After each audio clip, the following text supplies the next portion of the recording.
My name is Jared, and I'm head of tech of the Childfree Conference. Some of my duties and responsibilities for this conference are getting the speakers comfortable with our streaming platform, StreamYard, and also directing behind the scenes the Childfree Conference. We'll have banners, transitions, getting the guests on and off the stage. And that is basically my role as head of tech of the Childfree Conference. Hi, my name is LeNora. I am the PR manager for the 2021 Virtual Childfree Conference.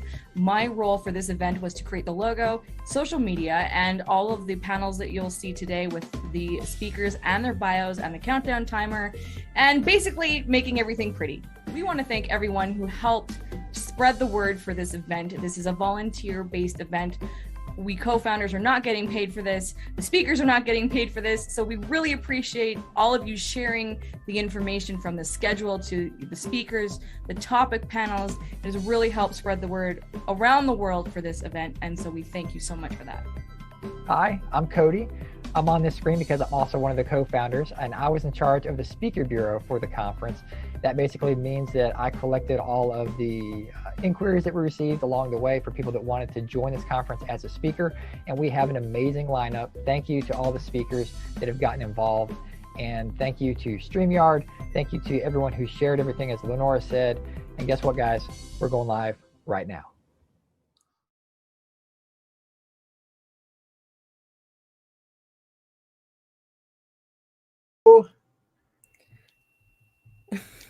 We're live. I'm Madonna today. I forgot my name. Good morning, good evening, good afternoon, wherever you are in the world. Hey, my goodness. This is happening, guys. It's too late to quit now. Oh man. Wow. You know what? I was not nervous until the second the welcome video played, and now I'm like, oh my gosh, my heart's beating so fast. And I haven't even had coffee yet. This is awesome. Well, we're excited. It's gonna be a marathon day. It is. It is. Are you ready? I'm ready. I'll be interested to see if anybody stays with us the whole time. Jared, make sure you're on mute. How are we gonna know? Oh. Yep, we're good. Okay. I don't know. Maybe if people can go on like into the comments, and they can, every time they're in like one of the viewing stations, they can like say like hi or something, and we can then like back in time go back and look and see if someone like literally like came through this marathon with us, because we're gonna look and sound totally different in like 8 hours. I can't even imagine. I've had 2 hours of sleep. I had a 2-hour nap, so I'm ready to go. Oh boy. Are you guys gonna last through this whole conference? Like, I'm expecting I should be able see to you here the whole time. All right, we'll be okay. I think we're gonna hang in there. Yeah. Whew. I've been pushing myself a few times. I've gone to like a concert and then go right to work at like 2:30 in the morning. So this should be doable. No problem. This should be doable. So yep. Jared's gonna be raving halfway through this event behind the scenes as the director. Yep. I'm gonna be in and out throughout the day as well as you guys. So it's gonna be really good. Lots of, us three as moderators throughout the day. So the majority is you guys. So long list of things. You're working on everything behind the scenes, and everybody, again, this is live. Tech stuff happens, but we're gonna try to get through everything, and hopefully all the gremlins have been chased out. Is there a way for me to change my name? Because it's a good thing I kept the first name correct, but I'm just LeNora today. Yeah. Oh, well, second half maybe, whatever. My goodness. It's just like Prince. He was known by his first name only. That's what I was going right. for. You're LeNora. Yeah, I'm LeNora. I mean, there's no other LeNora out there, so I might as well be it. You're like Madonna. Pretty much. So we started this 8 months ago, and it's now July 31st. There is it's here. There is no more rehearsals. This is it. Well, I want to have another meeting after this whole thing is done. Like, it's like 10 o'clock tonight. If y'all are available, we can. I thought that's what the after party's for. Yeah, we got a big after party. 10 o'clock your time. Well, okay, it'll be 8 o'clock my time. So I don't know. 2 hours of sleep. You might have to poke me to wake me up. But oh my gosh, we're gonna start 2022 already. That's your intention? Let's get it ready. Let's get it ready. Well, do we want to take care of some housekeeping? LeNora, do you want to do your spiel for safe space and all that fun stuff you normally go through with the clubhouse? Actually, V usually does that. Oh, well. You're putting me on the spot. All right. Well, again, welcome everybody. This is a live stream event, so feel free to share your leave comments below when you're viewing the panels and the speakers. Feel free to submit your questions. We will get to as many as we can. If we don't get to yours during the live stream, we'll make sure your questions get answered at some point in 2020. 2021. sometime in August. This is a safe space. We are aiming to keep it as civil as possible. So keep in mind that your comments will be public. And we will be monitoring for trolls. So if 70 people watching this currently are trolls, hi, we see you. We're ready for you. We see you. And give us a like or a heart or a share or something right now. Like let's tell your friends. We're live. Wake the algorithm up and yes. Let's spread the word throughout the whole conference. Like I said, every time you hop in, like if you give it a comment or something, that'll help boost whatever platform you're watching us on. We are here to fight pronatalism, so every like helps. Totally, I agree with that. And I talk about the shirts and the mugs. I mean, yeah, we've got good looking gear. Some people have asked how they can support the conference going forward, and we do have a shop set up. If you go to childfreefamily.com/shop, or just go to childfreefamily.com and scroll down, you'll get to the shop area, and there's a section for the conference, and you can see a bunch of great gear. I mean, just looking around us, we've got the shirts on. LeNora's got a skater dress on. She's got a coffee mug that's going to keep her going all day. There's stickers behind her. She's got a tote bag. I mean, she went crazy. She's got pillows. I have blankets. throws downstairs. My living room is like all decked out in Childfree conference gear. It's conference land. It's like you walk into my house. There's no doubt that I am Childfree by choice. Wow, we've got comments. Yes. Can I quickly shout out the Childfree morning chat crew that I see in here? This is amazing. Hey, everybody. This is fantastic because it's the cotton candy week. Okay, that's what this is known. This is the cotton candy week, I guess. We got Calgary, Alberta. Yes, I'm from Calgary. I'm living in Calgary. I am from Calgary.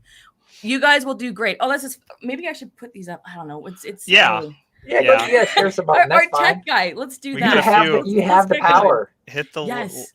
Oh, there's a heart from Zoe. Hey, Zoe. Walker. Hey, Zoe. There's a let's love. do that. We're not alone here. So let's say hi to our audience from the Philippines. Philippines, all right. Hey. Good morning from Pennsylvania. All right. Hey, JJ. Palm Beach. Yeah. Oh, I'd like to go there now. Oh, Melinda. Hey, Melinda.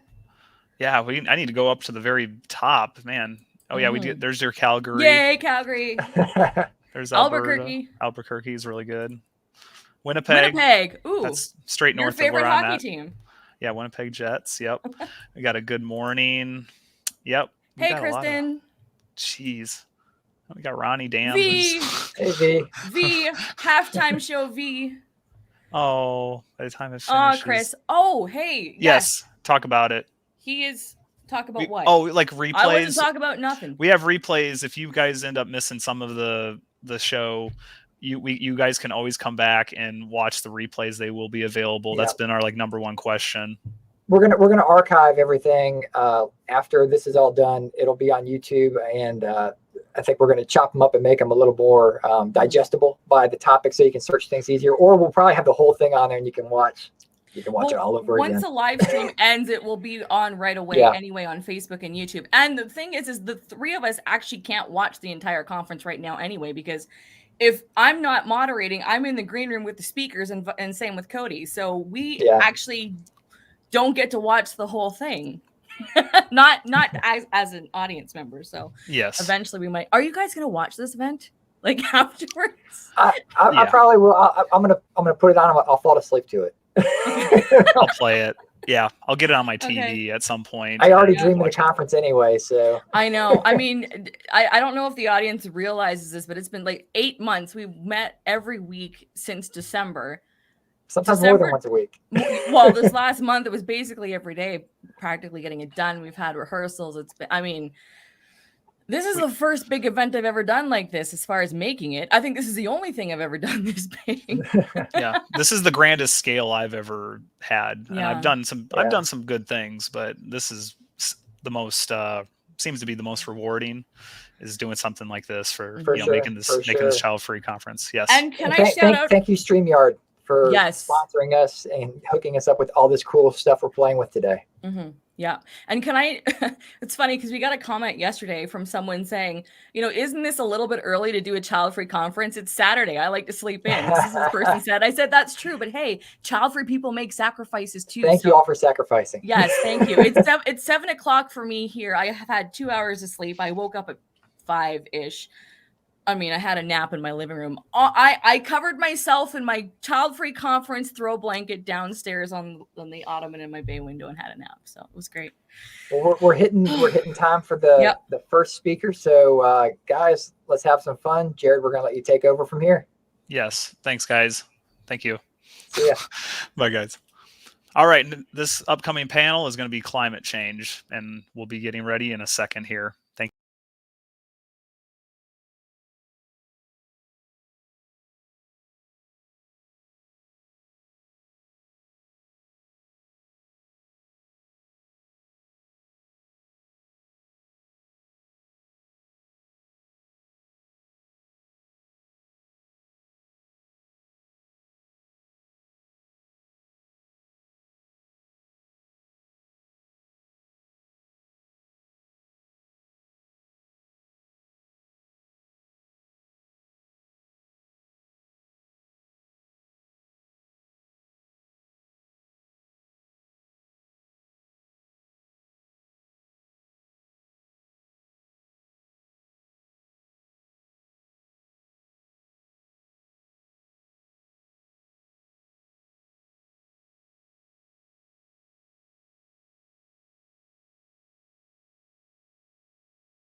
Hi, everyone. Welcome to the Climate Change panel. I'm Jared. I'm a co-founder of the Childfree Conference, and I'll be joined by Ronnie Dam today as one of our great speakers.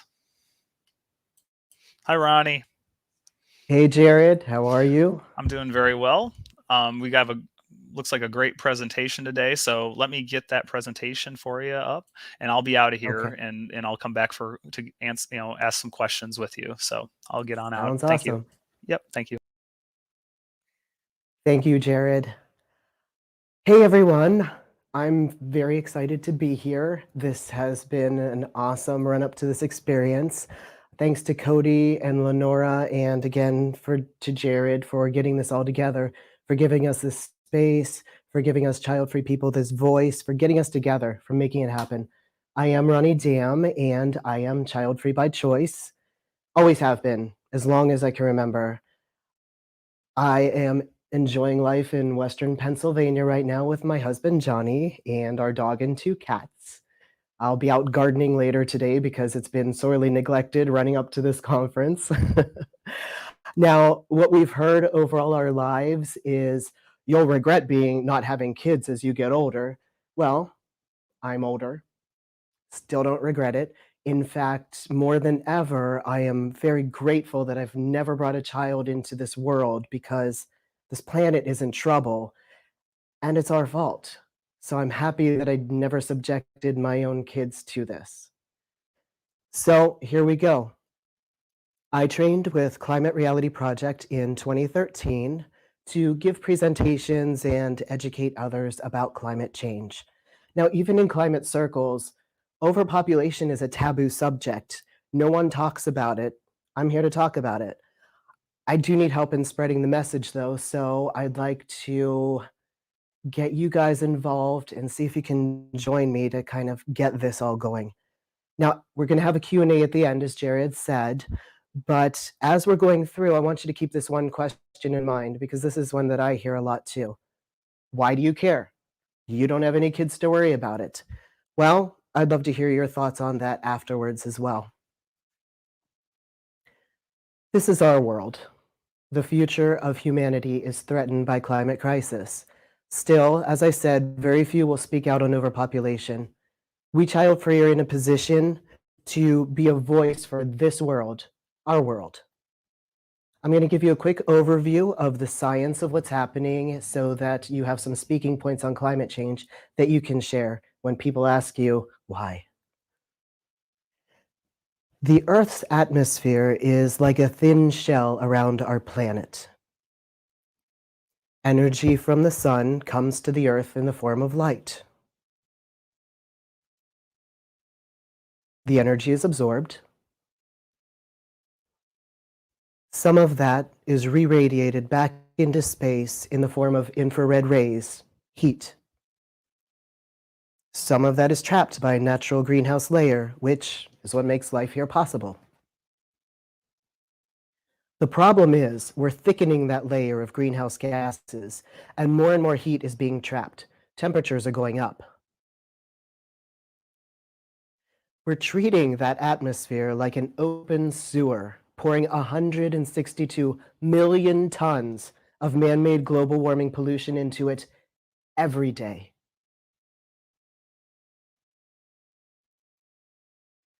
Here are the sources of greenhouse gas emissions: agriculture, mining, petrochemicals, transportation, the thawing permafrost. I personally add in overpopulation. We have more and more people doing more and more of these things, using more and more of these things, adding to the problem. All of us humans doing all these things. Now, the biggest cause of global warming pollution is the burning of fossil fuels. We've been on quite the binge since World War II. This trajectory just goes up and up. That's driving the air temperature up. 2020 beat out 2016 as the hottest year ever recorded with instruments. Let's see where 2021 takes us. The pattern here so far is quite clear. Now, it's the same pattern in population growth. Got the same trajectory. 19 of the 20 hottest years ever measured have all been since 2002. And the 7 hottest have all been the last 7 years.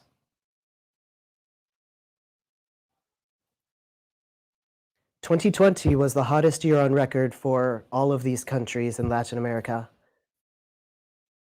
It was the second hottest year on record for Latin America and the Caribbean as a whole.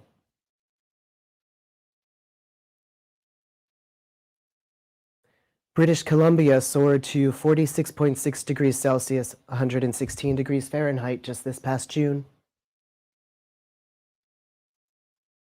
Portland, Oregon broke its all-time record, also hitting 46.7 degrees Celsius, 116 degrees Fahrenheit. That is quite hot. Death Valley in California set a record for the second consecutive year, and 8 states in the US have had their hottest June on record, East Coast and West Coast.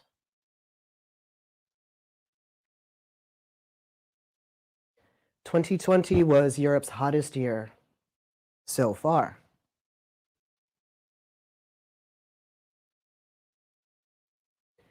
There's a persistent heat wave in Siberia, which causes previously trapped methane to be released into the atmosphere, which further contributes to global warming.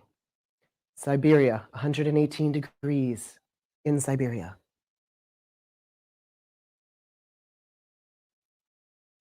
On a global basis, 93% of this extra heat goes right into the ocean.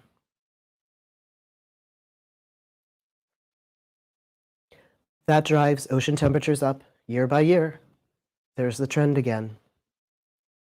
Half of this increase in the ocean temperature has been in less than the last 20 years. So it's happening rapidly. When the oceans heat up, hurricanes get stronger. The Gulf of Mexico was 7 degrees warmer than normal when Hurricane Harvey dropped 5 feet of rain on Texas in 2017.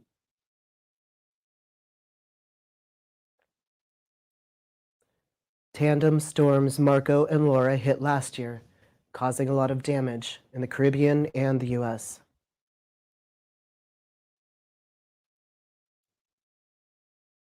Laura was the strongest hurricane ever to hit Louisiana, growing from a Cat 1 to a Cat 4 storm in a single day.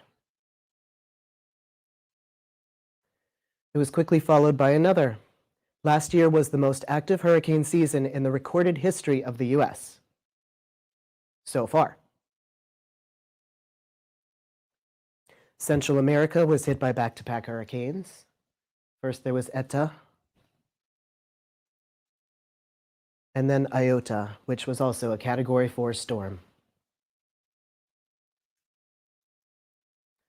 The 2020 hurricane season sent climate refugees north. Now, beyond hurricanes, we see warmer oceans putting more and more water vapor into the air. You can see the water vapor, the air filling with the vapor as time goes by. So what does that do? It leads to record-breaking downpours. Or what are known as rain bombs, microbursts.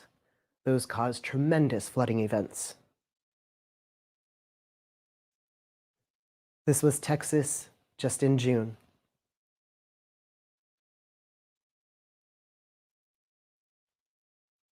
Chile broke its all-time rainfall record back in February. This was Kentucky in the US in March. Australia, also just this past March. Tennessee.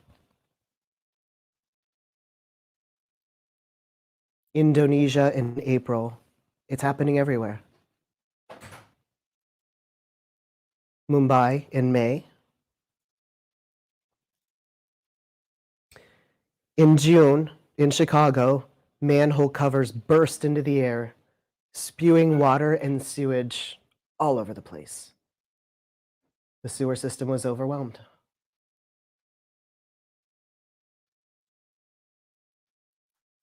Massive flooding in Europe.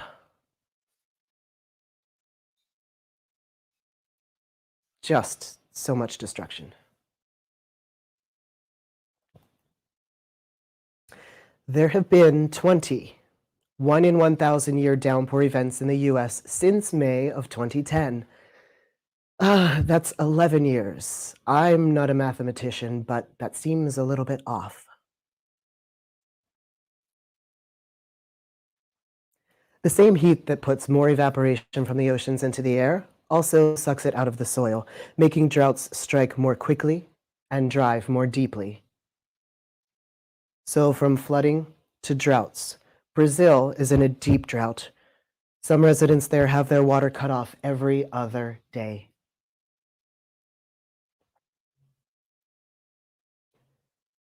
Food insecurity affects millions due to drought. In Europe, groundwater resources are getting dangerously low.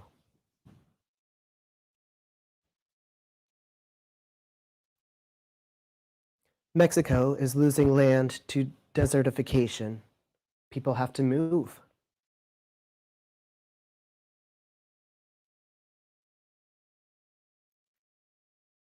The Western US is in extreme and exceptional drought. California itself is in pretty bad shape. This is Lake Mead. It's the largest reservoir in the US. It's never been this low since they started filling it from the Hoover Dam in the 1930s. That will affect a lot of people. Now, when temperatures go up, we see more drought, but we also see more fires. 5 of the 6 largest fires in California history were in 2020.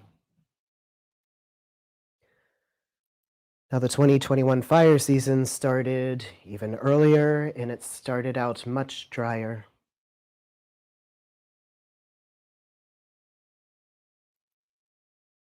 This year, the fires in the western US and Canada have been so bad that smoke affected the US East Coast.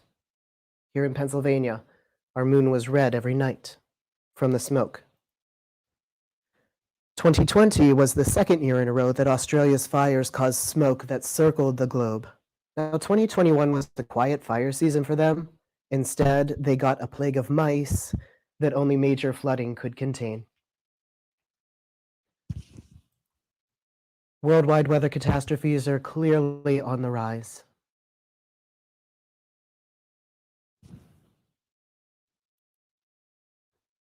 Globally, more than 10 million people were displaced by extreme weather. That's 4 times more than were displaced by conflict. Why aren't we paying attention to this? The extra heat is melting ice in the poles. This glacier in Greenland disappeared. NASA has measured the steady loss of ice there in Greenland. And the news is it's melting 4 times faster than predicted.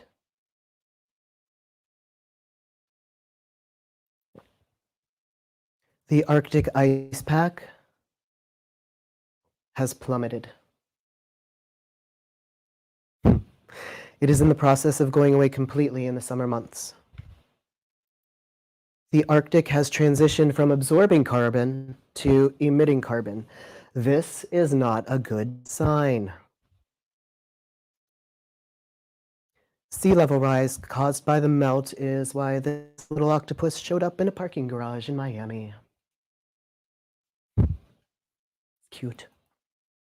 The climate crisis has long been called a national security crisis by the US Department of Defense. Back in 2014, they said it would likely lead to pandemics. Here we are.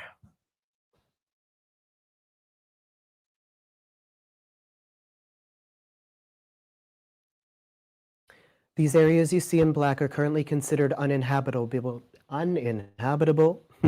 because it's so hot and humid. Now project forward 50 years. People have to go somewhere.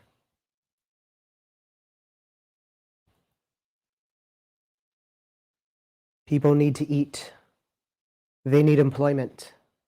They need a future. Back to population. They say the global fertility rate is falling. They say we will peak at 9.7 billion around 2064 before falling to 8.8 billion by the end of the century. More people. We're almost at 7.9 billion now. More people with less places to live and less access to food and water. The phrase falling birth rate, I can only guess, is meant to scare people into wanting to have more babies. You've probably heard that being kicked around. Falling birth rate, be alarmed.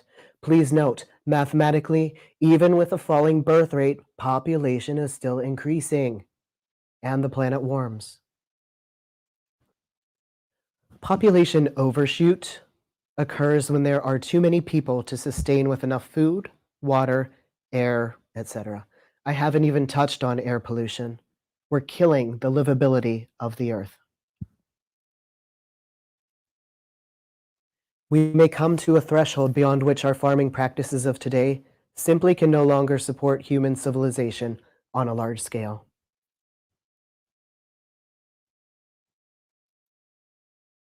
Even though the original UN projection has been modified lower, as you see there, how many is too many? There are a lot of us. Climate refugees have to go somewhere survivable. Meanwhile, climate change is the biggest health threat in history. If we don't control our numbers, nature will do it for us. And as we have seen, nature's way is a hard, hard way. As we encroach more and more into previously wild areas, we come into contact with more and more viruses we've never encountered before. There are 5 new infectious diseases emerging every year now. 3/4 of them are coming from the animals to the humans, like COVID-19.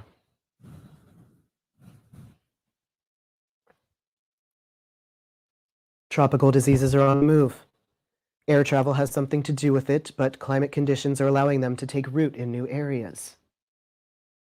It's warmer, so they can survive. We are in what biologists are calling the 6th grade extinction. We're in danger of losing over half of all the living species on Earth.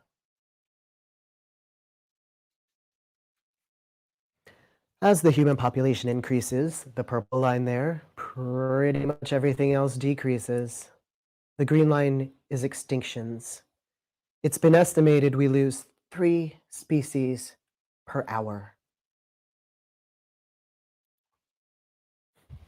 Now for a positive spin, finally. We have solutions. There are alternatives to fossil fuel. We have wind. We have exceeded wind capacity projections by a lot.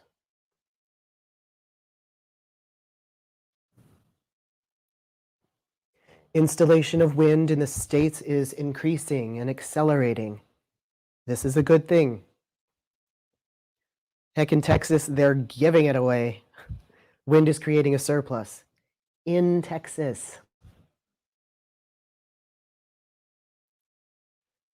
Globally, wind alone could supply 40 times as much electricity as the entire global economy uses in a year. So when you add in solar, and it's not just one or the other, it's both together, solar also has exceeded projections. By now in 2020, 2021, exceeded in a really big way. It's enjoying exponential growth in the United States. The cost of solar keeps getting lower and lower. It's now much cheaper than electricity from burning fossil fuels. Europe as a whole, renewables have taken over. Yay, Europe. Latin America could generate all of the electricity that it currently uses using less than 1/2 of 1% of its land area. Other countries are getting it right. Chile is a big success story with their installed solar capacity. No, it just keeps going and going and going.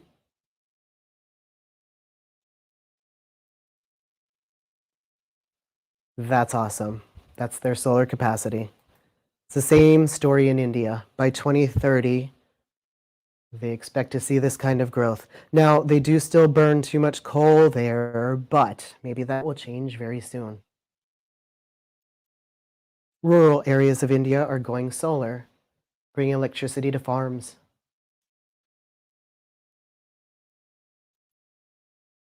South America could generate as much electricity from renewables to supply 400 times as much energy as it uses. We're not going to run out of sun. We get as much energy from the sun every hour as the entire global economy uses in a year. In an hour. Storage capacity is increasing. It's a $1 trillion industry. Globally, there are ever-increasing electric cars on the road. Many countries have already passed laws to phase out fossil fuel vehicles. Is your country on there? Mine is not. "35 cities around the world have committed to zero emissions buses starting in 2025. This is all good stuff.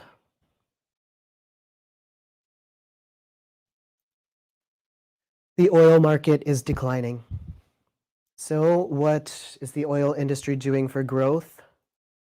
Plastics. The world is awash in plastics, and petrochemicals are becoming the biggest driver of global oil consumption. To make more plastics, 75% of petrochemicals are for more plastics. Look at the steady increase in plastic production. All for it to end up here and here. Throwing something away just means it's away for you. It has to go somewhere. Too many people using too much stuff. So, does recycling work? Here's all the plastic ever made. Here's what's recycled. Here's what's incinerated. Here's the amount in the oceans, in the landfills, on the riverbanks, alongside the highways. And here's what's still in use. Is recycling going to solve this? No.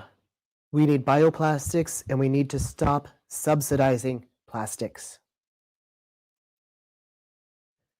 Now, change is happening. The Paris Agreement signed up the world to go net zero by mid-century. And now, of course, the US is back in it. This is where we come in. Changes are all around us. We have a place in these changes. A stereotype we hear all the time is how we have more disposable income because we aren't spending our money on kids. Great. Invest in clean energy companies with all that disposable income you have.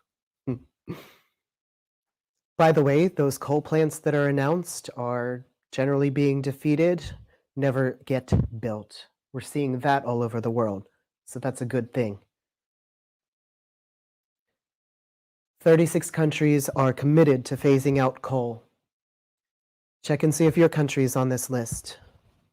Mine is not. What can you do?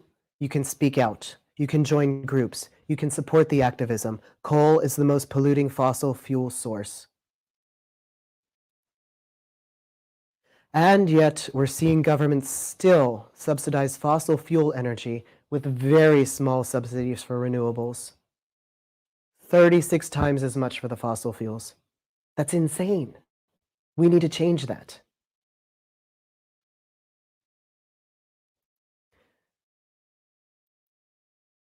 Companies are pledging to go 100% renewable. This is good. Do your research. Seek out those companies that are interested in our money and not all about pronatalism. Humans aren't endangered at present. We spend money too. Show them. Show them loudly. Agriculture is damaged by the climate crisis. New approaches to agriculture can help solve it. Grow food. Go local. Community gardens. Climate gardening is a thing. Maybe it can be your thing. Solar projects are bringing electricity to areas that previously had no access to it. That's huge. It allows people, women especially, to have greater access to education. More education lends to fewer children. There are 4 factors that will lead to population stabilization. Factor 1, the education of girls. Boys too, but girls are often the ones that are left out. Educate girls. Factor 2, the empowerment of women to take their equal role in making decisions. Men, this is not to leave you out, not at all. We need you to stand with us on this. Factor 3, the availability of fertility management so that women and their partners can decide how many children they want and when they want to have them. Support the groups and the politicians that support these policies. The 4th factor, continued increases in child survival rates. Let me explain. When parents have confidence that their children will grow to adulthood, they're likelier to have a preference for smaller families. This is happening all around the world. We don't have our own, but we can support the young people out there.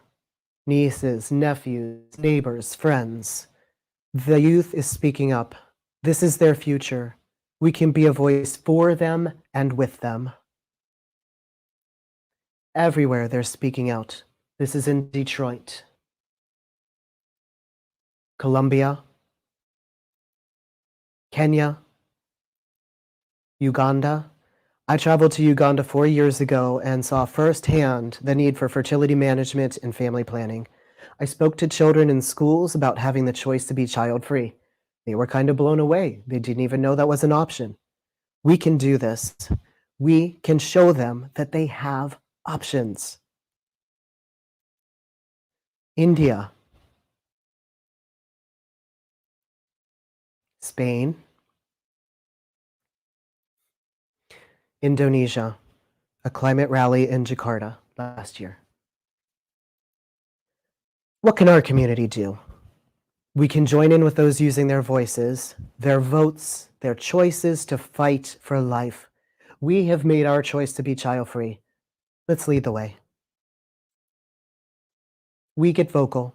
We talk freely about our choices. We've been judged long enough. This is our time. We make sense in this world. We are not adding to an overheated, overpopulated world. We care. We don't have to justify ourselves. They need to justify their choices, and we can demand that. What kind of future do they want? We live here too. We matter. We have something to say. We can be the example. Speak truth to power like your world depends on it. Because it does.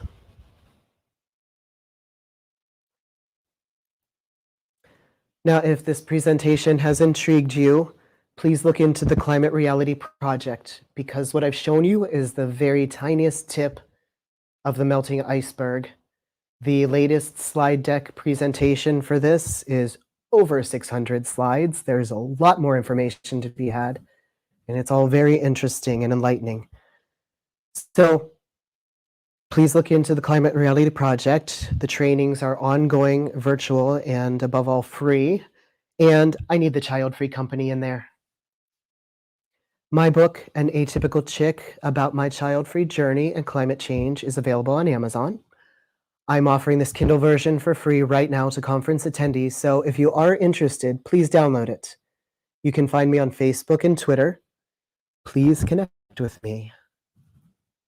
We got this. Join me. We have a lot of work to do.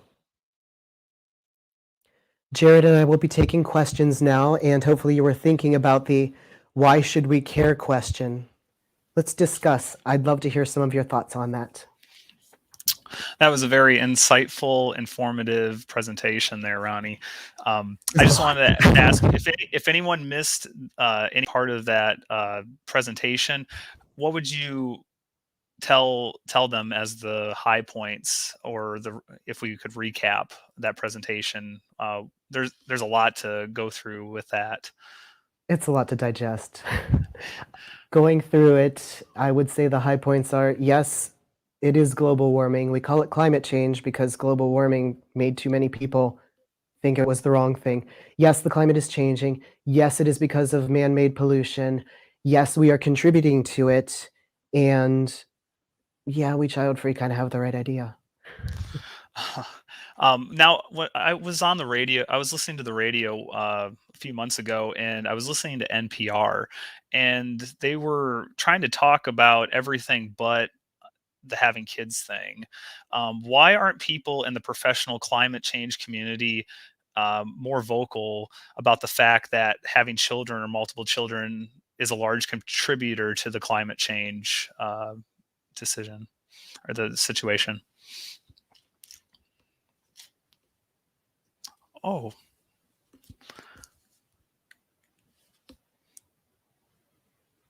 I think I can't hear you. Oh.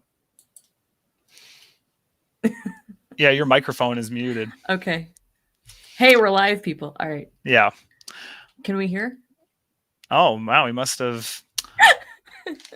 Well, I can go. Yeah, I can talk about it. Yeah, I was really surprised by the glaciers are melting, and we're going to have rising sea levels, the cities that are nearby are going to be affected by all that. And that's pretty alarming. And back in 1800, we only had like 1 billion people, and so to go from that to almost 8 billion is really disturbing. And I think like in 1974 we had half the population back then. So that to go from half, just doubling our population is just it's disturbing. Ronnie, can we hear you? Nope, not yet. Anyway, Okay. Yeah. One statistic that I always find important and interesting is like the temperature of the ocean. Like when people are like it's going to go up a degree, and people are like, oh, warmer water, that's awesome. I love going to the beach. But 1 degree is huge. If you think about when you're sick, if you go from, in Fahrenheit 98.6 degrees, if you go to 99 or 100, you feel terrible. It's like, and that's what the ocean feels like. It feels bad if it goes up a degree. So I always kind of think of that when I think of the climate change issue. Yeah, there's a few statistics. I don't know what the degrees is. There's some, for so many years, there's been an increase of like 2 or 3 degrees overall. And unfortunately, a few degrees is all it takes to really start messing up the planet and that sort of thing. So yeah, there's a lot of, there's always fires every single year. Actually, with one of the graphics with the rain, I lived in Phoenix, Arizona, and I got affected by a monsoon that came in. And I'm not kidding you. They said it was one of the biggest ones in like 20 years. It was a waterfall of water when I was there, and it uprooted trees, and it was bad. Power went out and everything. And to that point, so I'm in Alberta, Canada, and we just had that weird heat wave.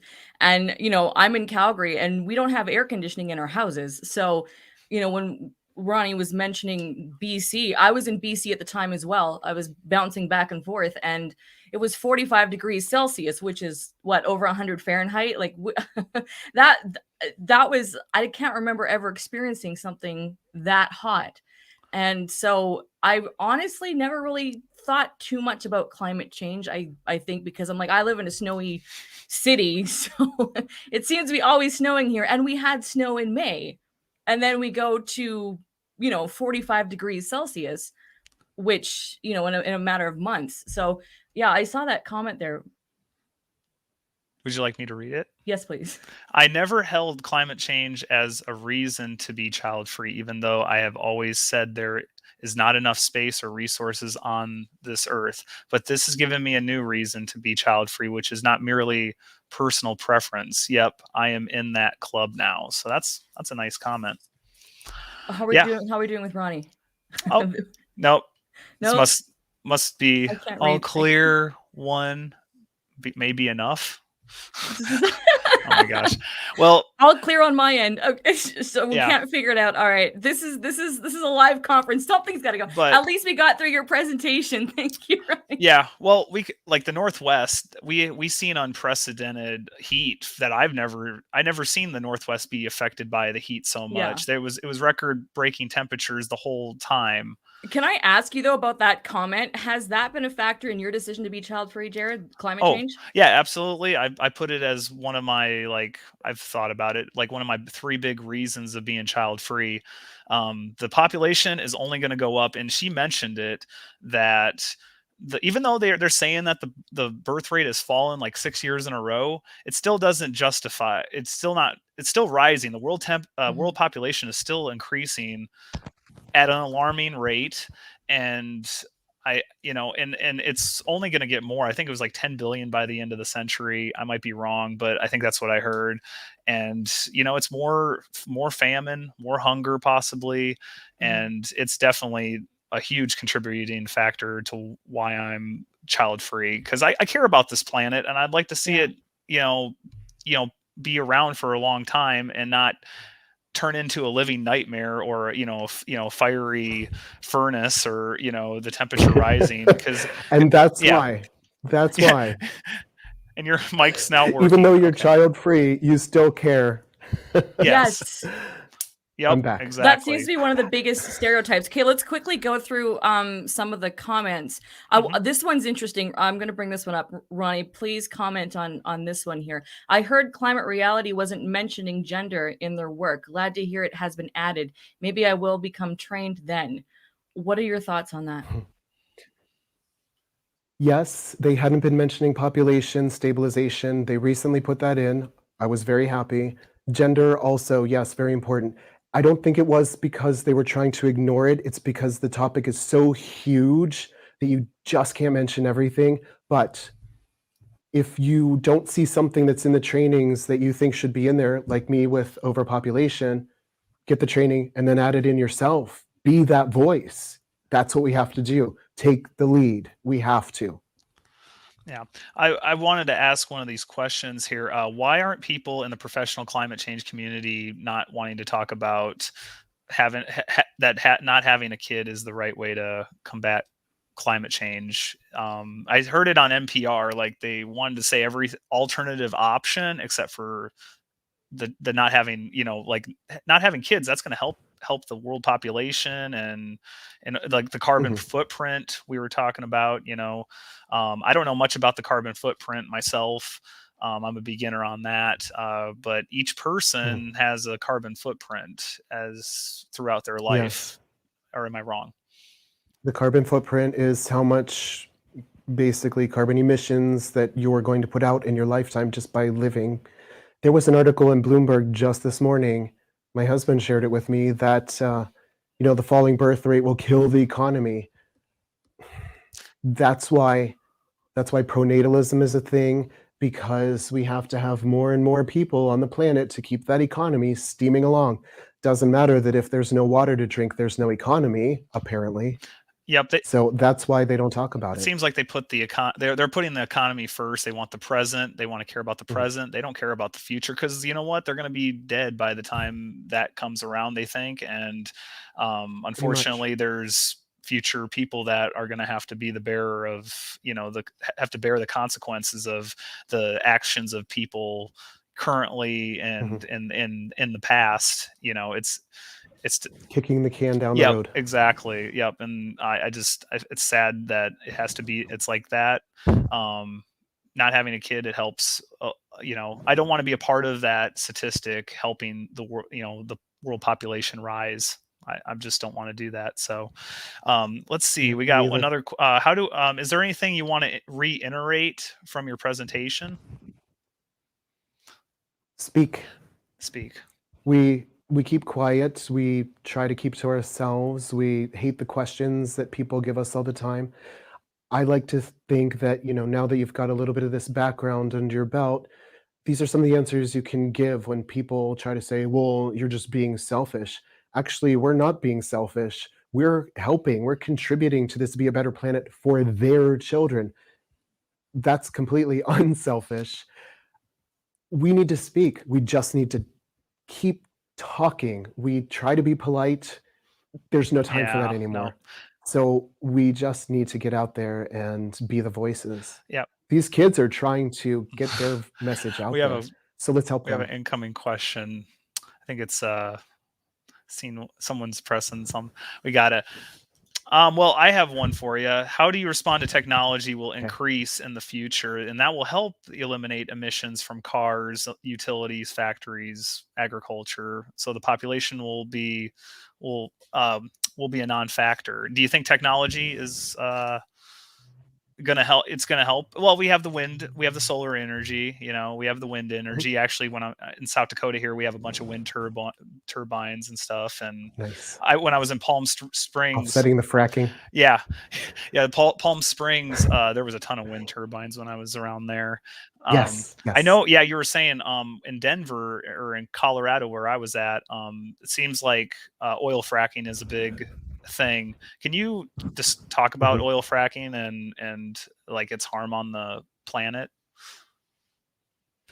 Fracking releases methane, and methane is a very dangerous greenhouse gas. Its life in the atmosphere, this gets really technical, its life in the atmosphere is shorter than carbon dioxide, but it's much more powerful.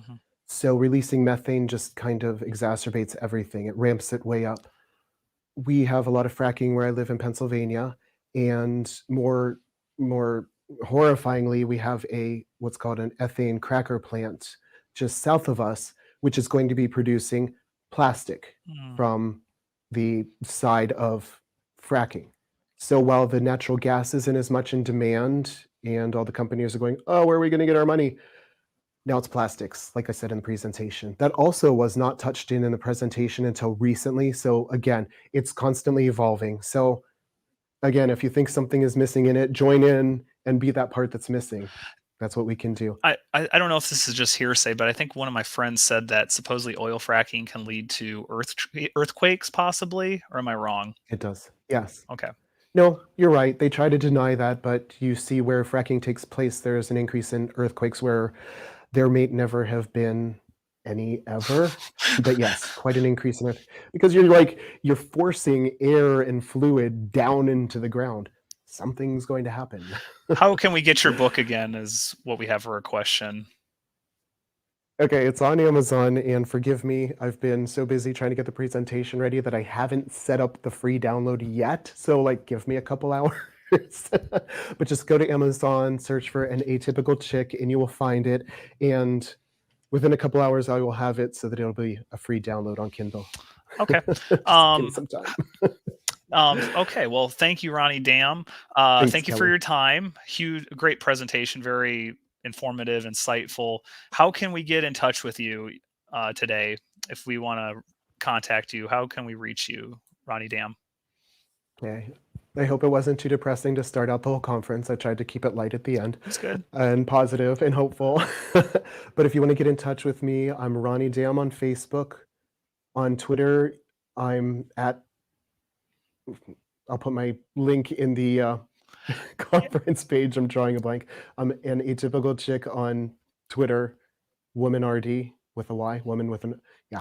I'll put that And up you there can for everyone. go to all these And comments. You can email me. You can go to all these comments afterwards and try to comment with everybody. So, all right. And if any I'm gonna of you have to pick elderberries today, but I'll be back in and comment.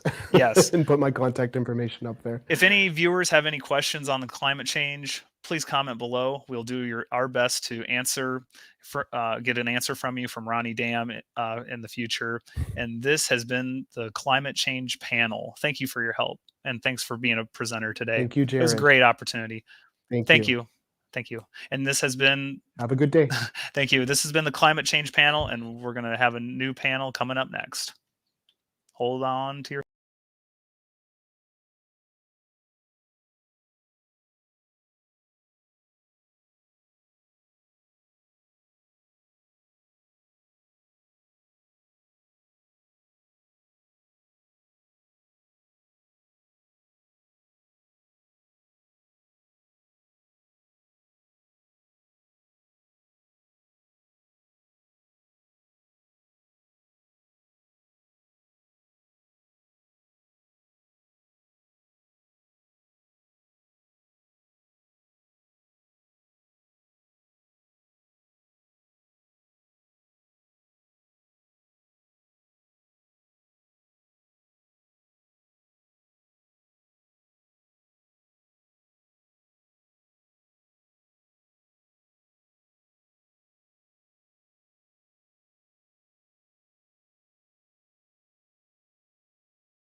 Hi, everybody. Welcome to the Being Child-Free in India panel. Oh my gosh. Holy crap. I just messed up live on whatever we're on. Hi, everybody. Welcome to the Being Child-Free in Indian Culture panel. My name is LeNora Faye. I am one of the co-founders of the 2021 Virtual Child-Free Conference. And today I am joined by two lovely speakers, Nandita Bajaj and Shweta Ramkumar. Hi, ladies. How are you doing? Hi, LeNora. Great to be here. I thought I'm not going to be able to make it on time for this, but I'm very glad I did. Indian Standard Time, as we call it. That is awesome. And I just messed up. I'm running on 2 hours of sleep, but we're good to go. I got my nerves out of the way. We're ready. All right, so let's dive right in. First question. What are the expectations for a young female growing up in Indian culture, especially regarding having children? So Nandita, let's start with you. Okay. Sure. Well, just full disclosure, I grew up in India until I was 17, and then I moved to Canada. So I want to be clear that, I don't represent all of the Indian culture. I do represent my own personal experience of growing up in India and then living within, Indian cultural constructs here. The expectation really generally is that young girls will grow up to be wives and mothers, and if they're lucky, then they would get an education and a career. And often, even after women get highly educated, the options are quite limited. The participation of women in the labor force is amongst the lowest in India. And that's mainly because of that pronatalist, value of, your being a woman is synonymous with being a mother. And so often after marriage, women tend to not do as much with their education even if they do become highly educated. Shweta, I'll also let you answer some of those questions. Well, you've given the condensed version of it, and I'll give everyone the elaborate version of this because I'm quite a verbose, eloquent person myself. So yeah. Okay, so traditionally, like you said, Nandita, in the Indian culture, it's quite patriarchal. So it is the men are the one who really call the shots, and men are considered head of the family. And like you said, the identity of a woman is always intertwined as being a wife, mother, daughter-in-law, homemaker, caregiver, and just someone who's expected to constantly make sacrifices for the honor of her family and society. So pretty much all girls are trained and programmed from a very young age to be quite subservient, docile, and just take care of everyone in their family so that it prepares them for this role in marriage and with her future husband and in-laws and motherhood in the future. And the thing is, there's an unwritten rule about marriage that but when you get to a certain age, you have to get married. There's no other option. And obviously, you have to be a mother. There's no other option besides that. What I've also experienced is when I grew up, so my upbringing has been very similar to Nandita. So I left India when I was about 16, 17, and I moved to Australia. But before that, I did get a first-hand experience of what it was like. And what I've observed is that men sort of generally get a free pass from actively parenting or doing any domestic chores. So boys in India from a young age get waited on by hand and foot by their sisters and mothers. And the only expectation from men is that they do well in their jobs, they're stable in it, and they make money and so that they can provide for the family and support his parents. But everything else is expected to be done in terms of,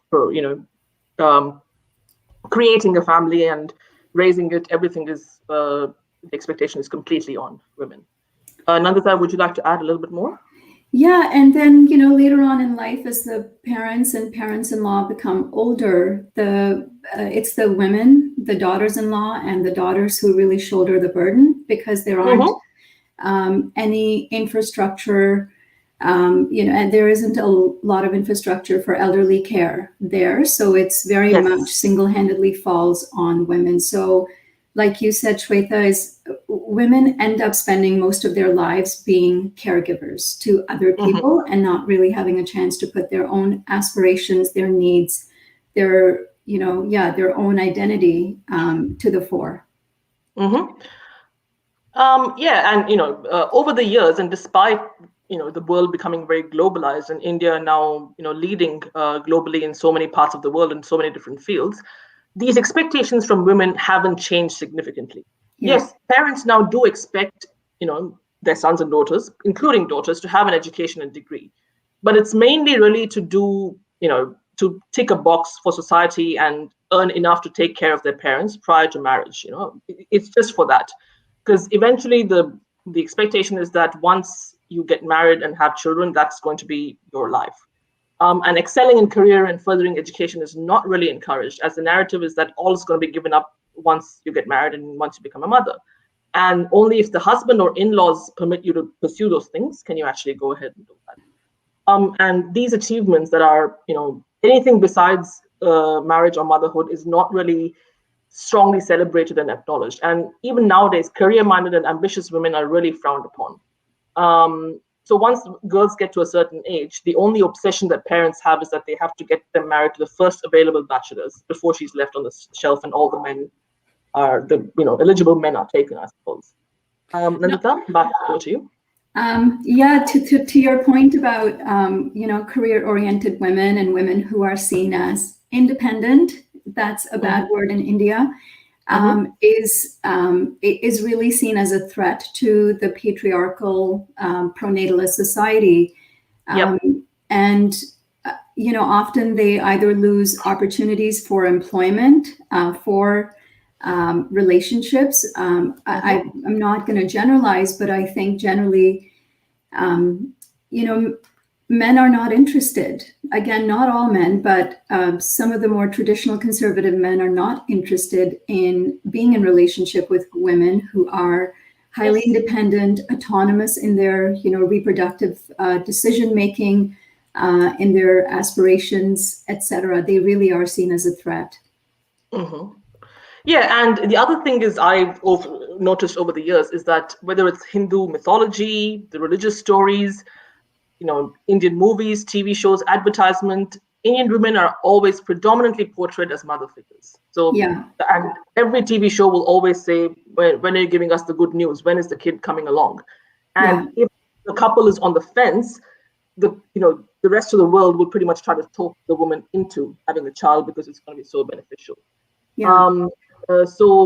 And that's why I think, because it's just rammed into in every aspect of your life so strongly, I think that association or equivalency, I think, between womanhood and motherhood is very strong in India more than any other place in the world that I have been to.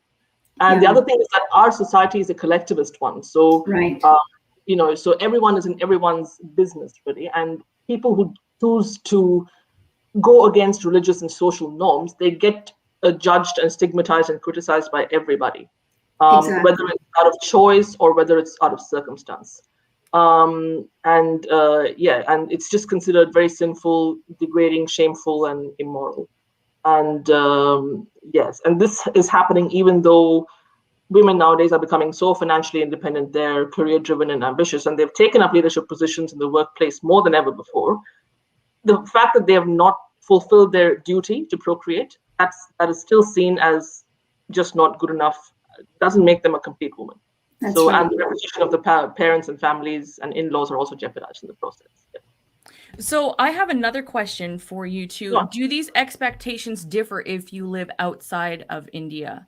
What has been your experience? I'll start.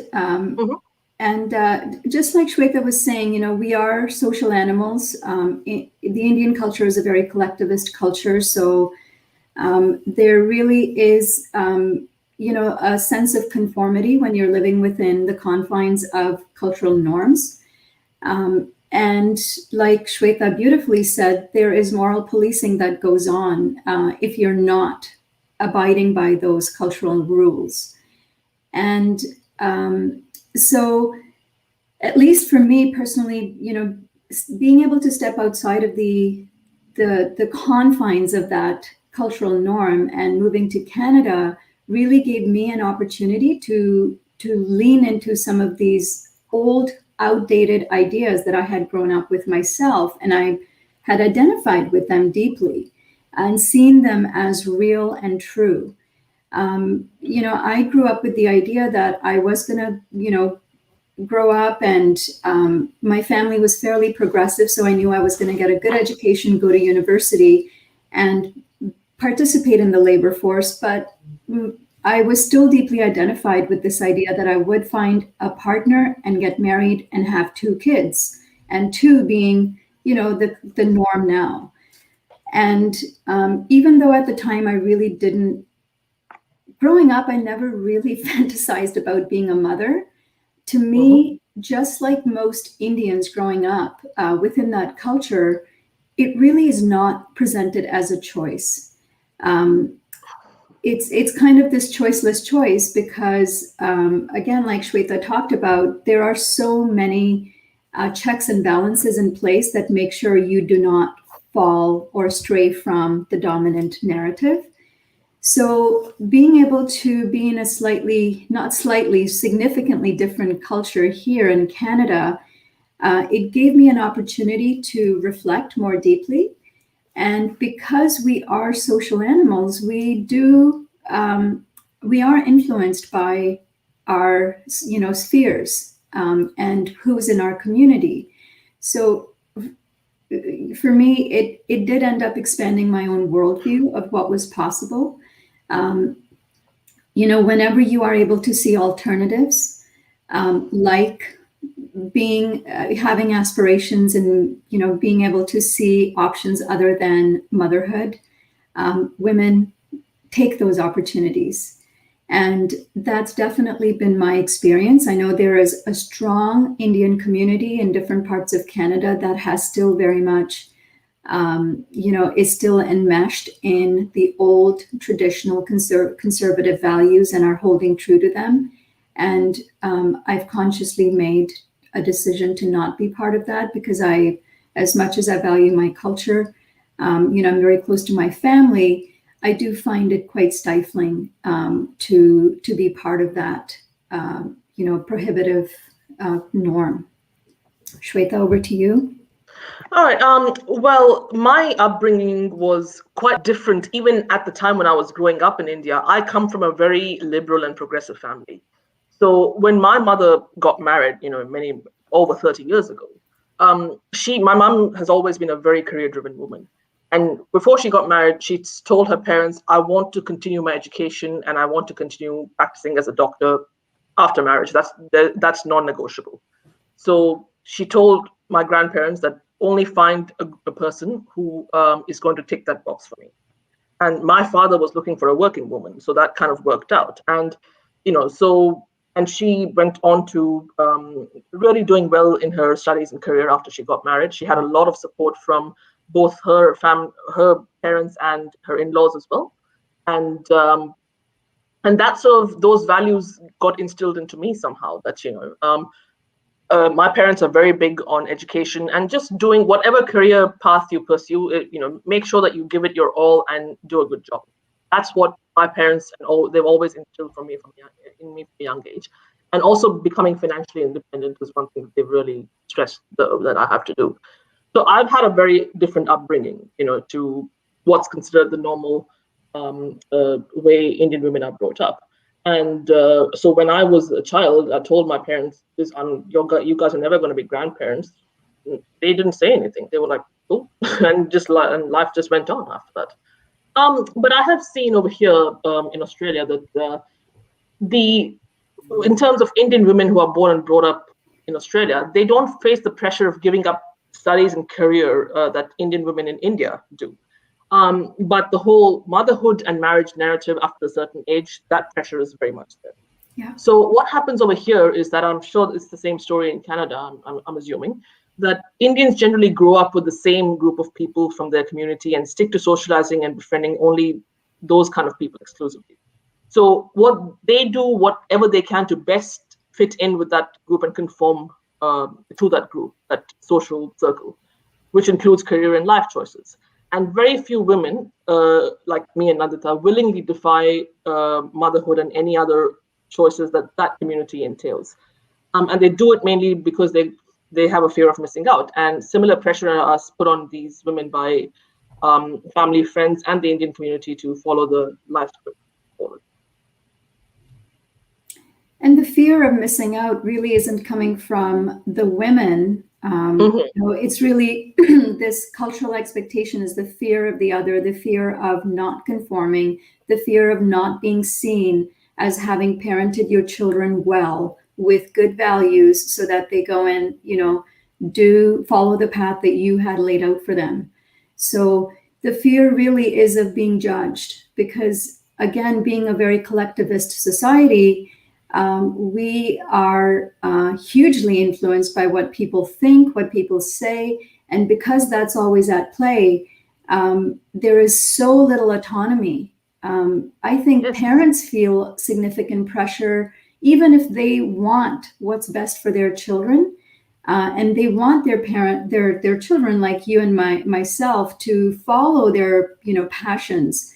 They feel immense pressure from their community members in allowing their kids to follow the path. They're really at this paradoxical, position where they want to fit in and conform and be seen as good Indians and good Indian parents, but they, for those parents who are in line with what their kids want and do care deeply about their kids' passions, they struggle with this balance.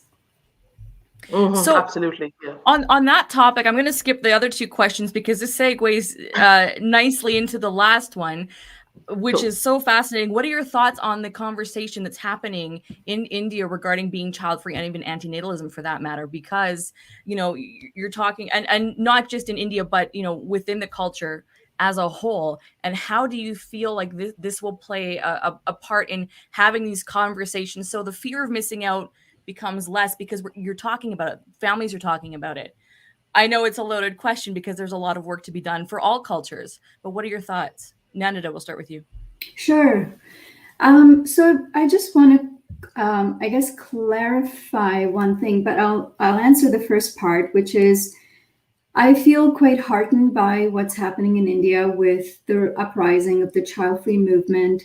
I still think it's really small. I know, there is a Facebook group and there are, meetups and things that happen, but in the grand scheme of things, the child-free are still a marginalized, stigmatized community. There isn't really a deep acceptance of the child-free, and I think it's only really happening in liberal, middle-class, educated communities where women are feeling like they could, like Shweta was saying, defy some of these cultural norms and feel strong enough to know that, they can handle the backlash. I'm obviously not living in India, and I can't be a spokesperson for what's happening culturally there, but I do teach a course on pronatalism and overpopulation. So I've been doing a lot of research specifically on Dr. Amrita Nandi's work on motherhood and choice, and she's looked quite deeply into child freedom, childlessness, and other options like adoption. And one of the things I'd just like to clarify, given antinatalism comes up often as an antonym to pronatalism. In my own work, I don't see antinatalism to be the exact opposite of pronatalism. A lot of what I'm fighting against is pronatalism, which is just the social bias and these structures and pressures that keep women, in their positions, in their gender roles. To me, the ultimate path of liberation is to fight against pronatalism, which is, anti-pronatalism, and allow people full reproductive autonomy so that they can make liberated choices based on what's good for them, their family, their kids, and ideally, make informed choices based on the crisis that we find ourselves in, at a planetary level. So I think we have so much data that shows us that when women are empowered, when women are educated, when they are given opportunities to follow alternative paths, they do. Fertility rates, drop. They've dropped from 5, in the last 40 years to now 2.5. So I see the movement that's rising in India as a real backlash, a positive backlash to these patriarchal structures, and I would love to see them have some kind of a policy level impact. Shweta, why don't you add some more and then come back if I have more? All right. Well, you've given a very academic and statistical perspective on this one. And for me, the only exposure that I've had to the child-free movement in India is through social media. So I remember doing a lot of writing and video interviews on my journey and my experiences. And somehow it reached people in India, and they sort of contacted me.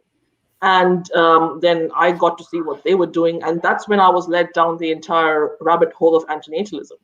I learned about it and I just completely got hooked. And I definitely identify myself as an antinatalist now. So, and that seems to be a very strong movement in India, rightly so. And most child-free Indians, from my experience, the ones I know at least, are antinatalists. Mm-hmm. I certainly applaud the people who've spoken up about it and created this space or avenue for like-minded people to share their struggles of being child-free in such a conservative and patriarchal country like India. And when you have so much social and family pressure to procreate. And I really like the word, positive backlash that you mentioned. Because, centuries ago, even if, you're talking 20, 30 years ago, this was totally considered taboo and unheard of.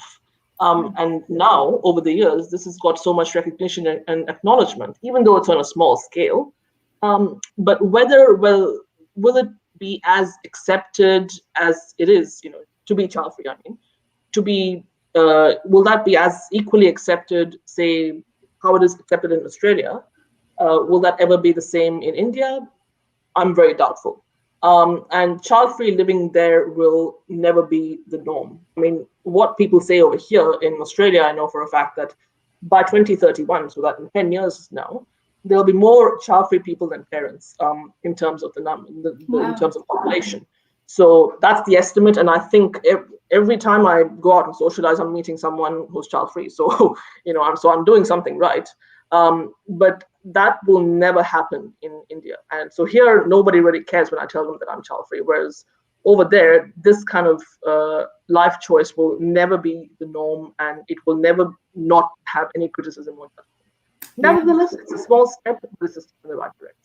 Yeah, and I even find that at least from Amrita Nandi's research that people who are child-free are not free to share that with everyone. Mm-hmm. They can only do so in very private, trustworthy kind of situations.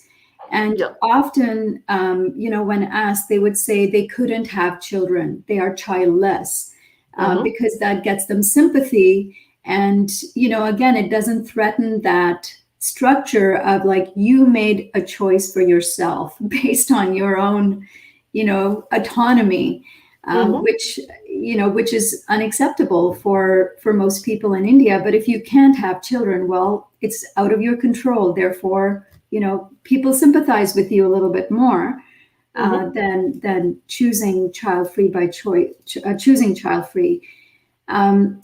But I think there is, again, so much stigma, and I have a lot of all my extended family is in India, and I know, several people who are unable to conceive and are having difficulties, and the stigma within their families is just immense. The pressure that they feel from their in-laws, from their own husband, to not be able to manifest the one role that you had as a wife was to procreate. It's just, so demeaning and stifling. While we're on that positive backlash that you mentioned, I actually recently watched an Indian movie that was actually about a child-free couple. And it was, again, in one of the groups that I'm a part of. They recommended, watch this one. And it was so eye-opening, especially the segment. I'm not going to really give spoilers away, but there's a segment where there's a doctor who actually supports the couple to, stick to their choice and gives legal backup to say that this is according to our law, the Commonwealth law of India, every man and woman has reproductive autonomy, and whereas society sort of clouds that with saying that nobody does, so that movie was very, very eye-opening. Yeah, Wow. for sure. And it was very radical for it to come out in a country like India, especially. So yeah. So I was going to throw out one last impromptu question that I just thought of when you two were talking. Do you feel responsible at any level to bring awareness to the choice specifically in your culture to other people? Like, do you feel any sense of duty, or just because you know the freedom that you enjoy, do you feel responsible at all? LeNora, I feel this has become my life's work, actually. I feel such a deep sense of responsibility, and it's literally because of what you said. The sense of liberation that I've experienced from going from the idea that I was going to become a mother, I didn't have a choice, even after I had moved to Canada. And despite the fact that I've never really wanted to be a mother, to then having a conversation with my partner and saying, the world is overpopulated. We don't need more people. What do you think about not having kids? And I was like, yes, I didn't even know that was a possibility. And it was the fastest decision I've ever made in my life. And I have not looked back. And it's been the most liberating decision because of, number one, because I would have, regretted all of the opportunities that I would have missed out on being able to really focus on things that I'm passionate about. And so, yeah, I feel that I want, even in my position at World Population Balance, one of our main mission statements is to dismantle pronatalist structures so that people can make reproductive choices that are liberated and autonomous, that are good for them. So 100% I feel responsible. Shweta? Well, for me, it's an interesting story. So I actually do volunteer work for just a couple of hours a week at a middle school. And so, I'm a mentor to just a student who needs like a role model. And I was matched with this girl who I thought was Indian, but she's actually Iranian. And so the first time I met her and we were getting to know each other, so she asked me, do you have children? And I said, no, and I don't want them. And she said, high five, nor do I. And this girl was, how old? She's grade 8, so not a preteen, basically. So my mission now, because I'm starting with her, my mission now is every week when I see her, I tell her, don't let anyone talk you out of it. If you've made your choice, stick to it. Because the older you get, you are going to have people on your throat telling you to have kids. And if you don't want to do that, just stick to your guns. All right. So we have 30 minutes left, or 30 seconds left. 30 minutes left. Good grief. Okay. Can you see that? There's something blocking my view here. What's your take on the government two-child policy? Oh, sorry. Okay. Can you see that? I can't see the Yeah. here. I can. Okay. I mean, from the little that I know, I feel that it's going down a dark path because it is built on the same structures of coercion and patriarchy, of telling women what they can or cannot do. And I think based on the audience question, given that there is such a preference toward boy children, I think there is, and given the history of female feticide or infanticide, why probably, why won't it happen this time? It probably will, given the cultural preferences for boys. I know a lot of the time it happens, without people's knowledge. It's illegal to do that, but people find ways of doing that. It's a large country, and it's very easy to hide away your horrible actions like that. Thank you for asking that. Yeah. Thank you. All right, Shweta, 3 seconds. I'm being told we got to wrap. Yeah, over and out, I reckon. You can feel free to answer the question. Oh, you've answered it brilliantly, Nandita. I have nothing else to add. So yeah. All right. Well, thank you two so much for joining us today. Nandita, is there anything you would like to promote? How can people reach you? Well, I'm the executive director of World Population Balance. So if you look that up, we're actually right in the midst of changing our website. So, in the next few days, we'll have our new platform. But I did a really interesting webinar a couple of weeks ago in honor of World Population Day on pronatalism. And I had 4 women from 4 different countries who talked about pronatalism, including Amrita Nandi. You can find that on World Population Balance YouTube channel. Thank you, Nandita. Shweta, how can people reach you? Oh, just find me on Facebook. There's no, I don't have a brand as such. So yeah, just find me on Facebook. Add me. Speaking of Facebook, I got word that they have banned us. I mean, the live stream. Something got flagged, and we are no longer. If I seem distracted, I was listening, but I got word halfway through that this stream has been cut off on Facebook. So please watch on YouTube. Tell everybody to head over to our YouTube channel.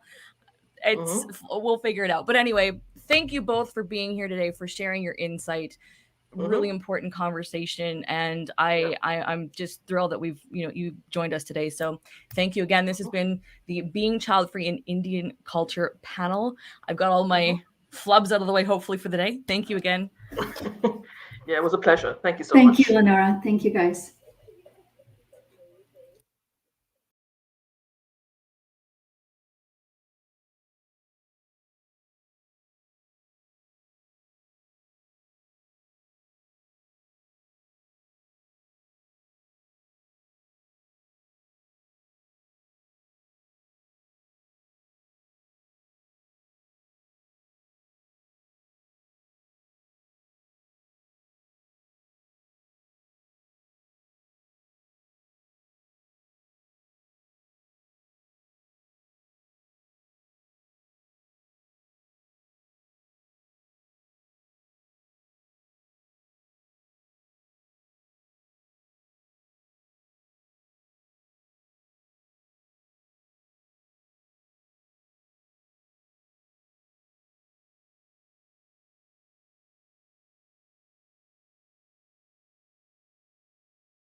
Hello, everybody.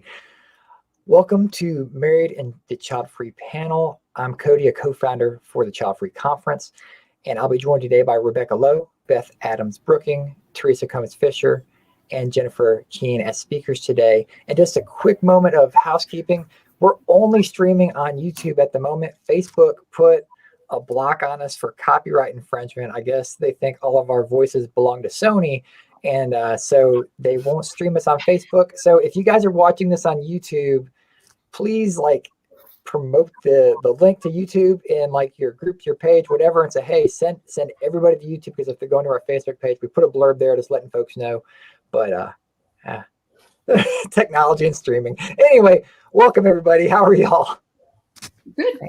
Great. And just an FYI, if any of your husbands are lurking in the background, they're welcome to chime in if they hear a question or a topic that they want to give us their thoughts on. So they would be welcome to.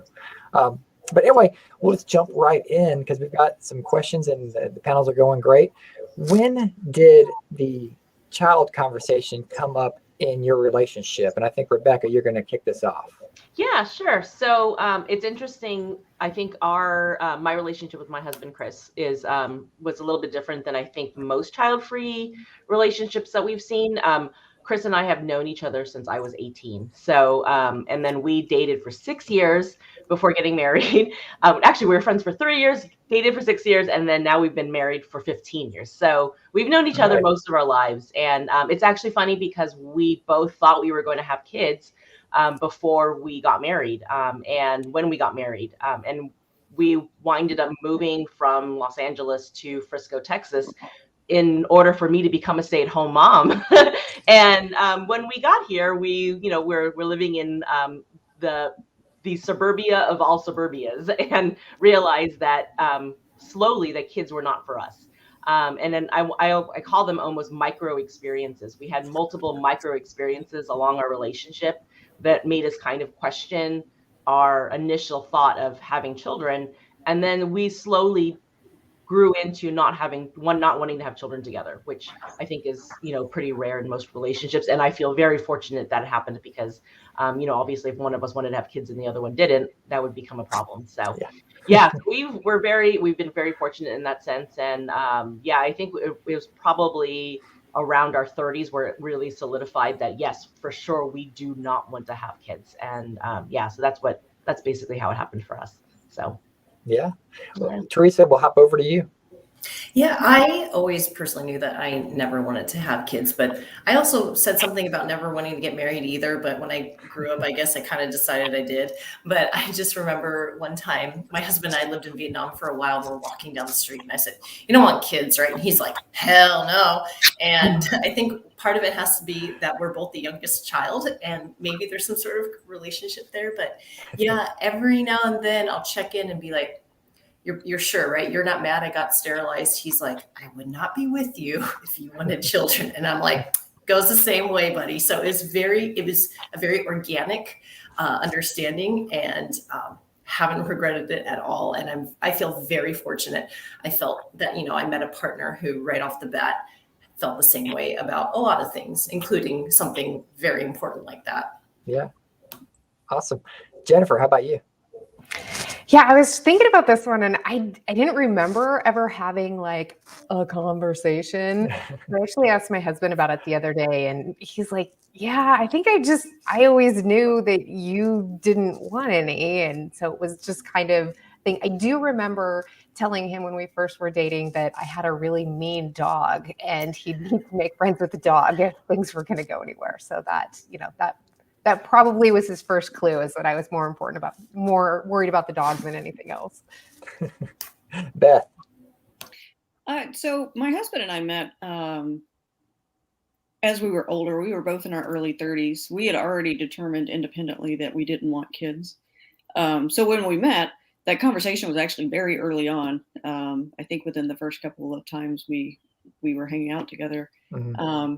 He wasn't up for a ready-made family, and I just, if I had had kids, we wouldn't have dated. But both of us never had any desire, so it was a fairly simple conversation.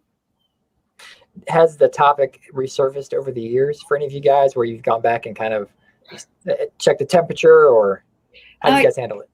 For me, yes, I have gone back. There was one time I was about to retire, so there was a lot of life changes going on, and I called my husband, and I was like, I think my biological clock might be ticking, and he's like, "Well, hit snooze. We're too old for that."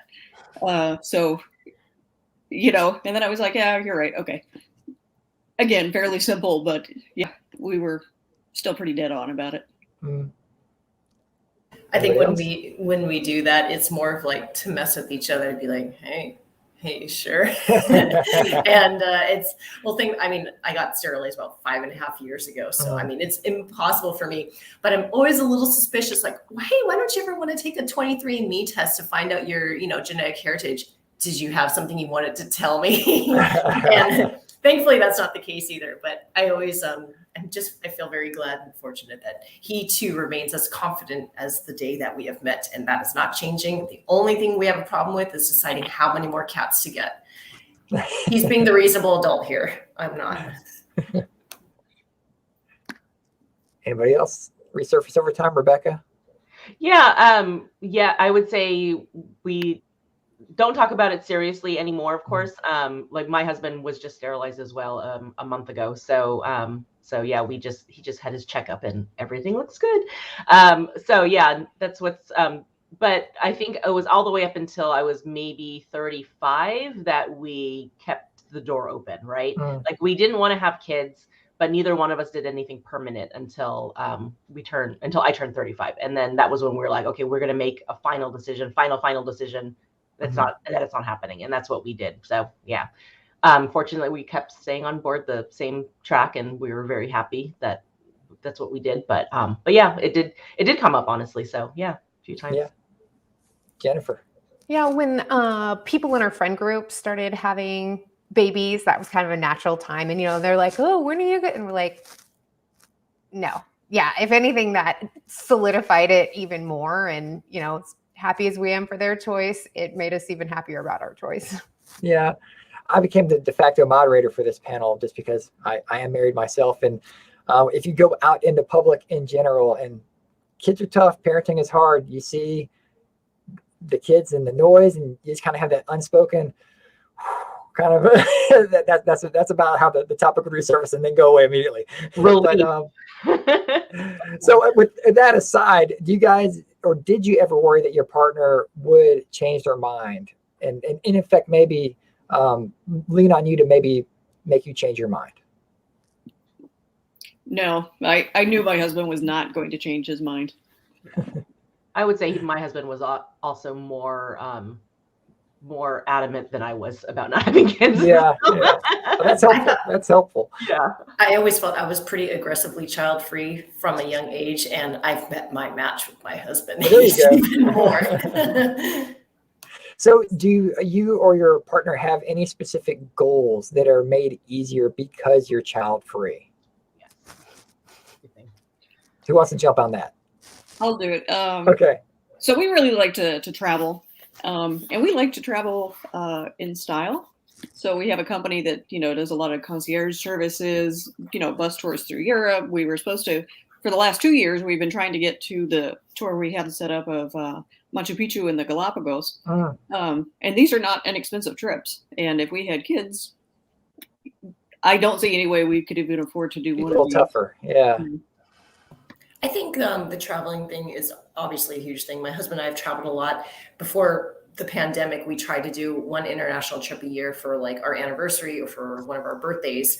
But I think the day-to-day existence is something that I'm just very happy with and grateful for, that we are double income, knock on wood, nothing bad happens. But we're able to have our lives the way that we want it. We can go to Chipotle and don't care about the charge for extra guac, like we have that kind of double down.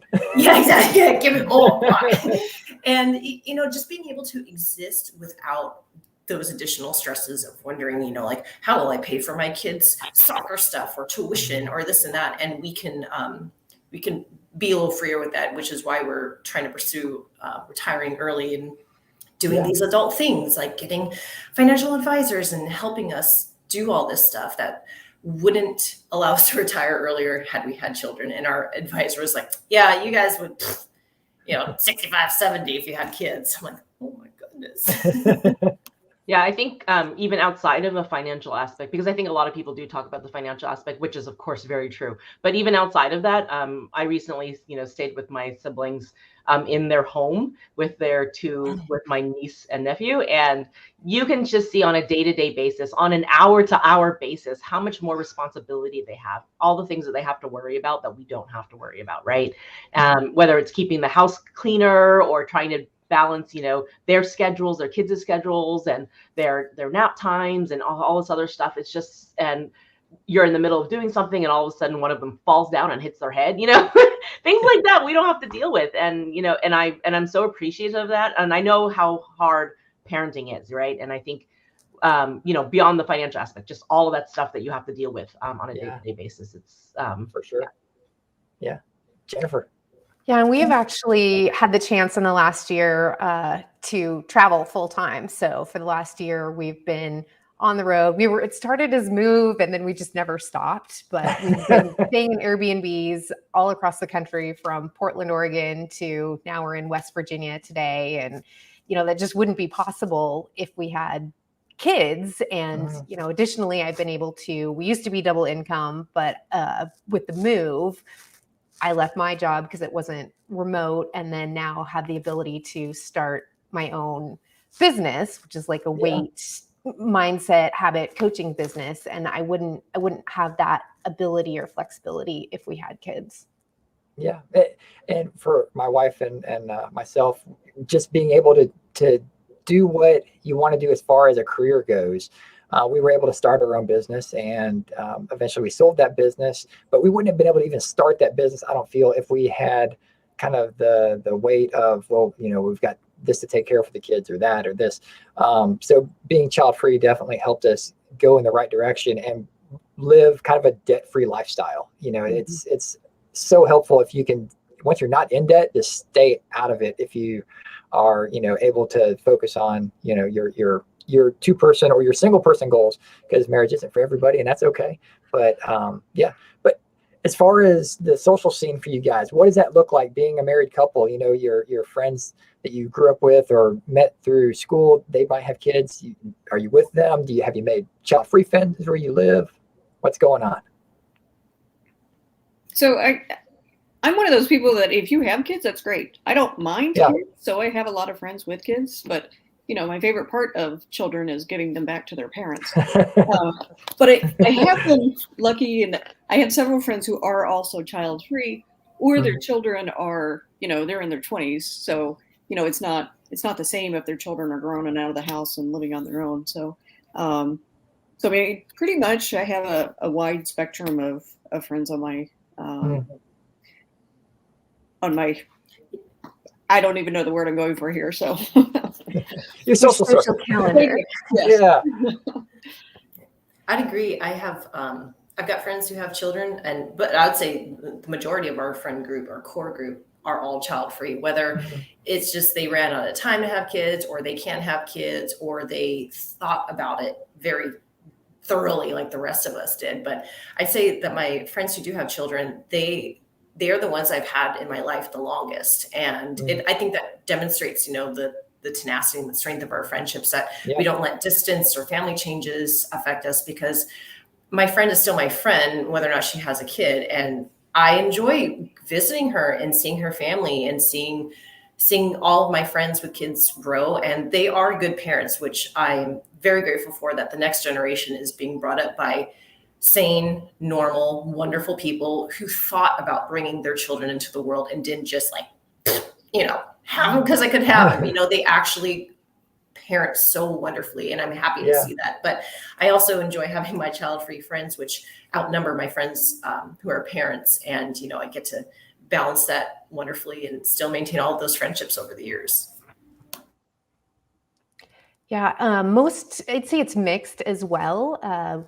After our friend group kind of started having babies, and everyone's supportive of us as we are supportive of them. And most of my friends with kids are cool, but I don't want to come to the 2-year-old baby birthday situation, and that's all right. And we're usually invited, and it does mean that we miss out on some things, and sometimes we go and sometimes we don't. But I was lucky to find a really awesome child-free meetup group in the Portland area, and the woman who runs that, Shannon, is amazing, and I connected right away with her and another woman, Camille, and so that's kind of like my core child-free trio, and have some other child-free friends across the country as well, because of course we're not in one place, so friends can be anywhere.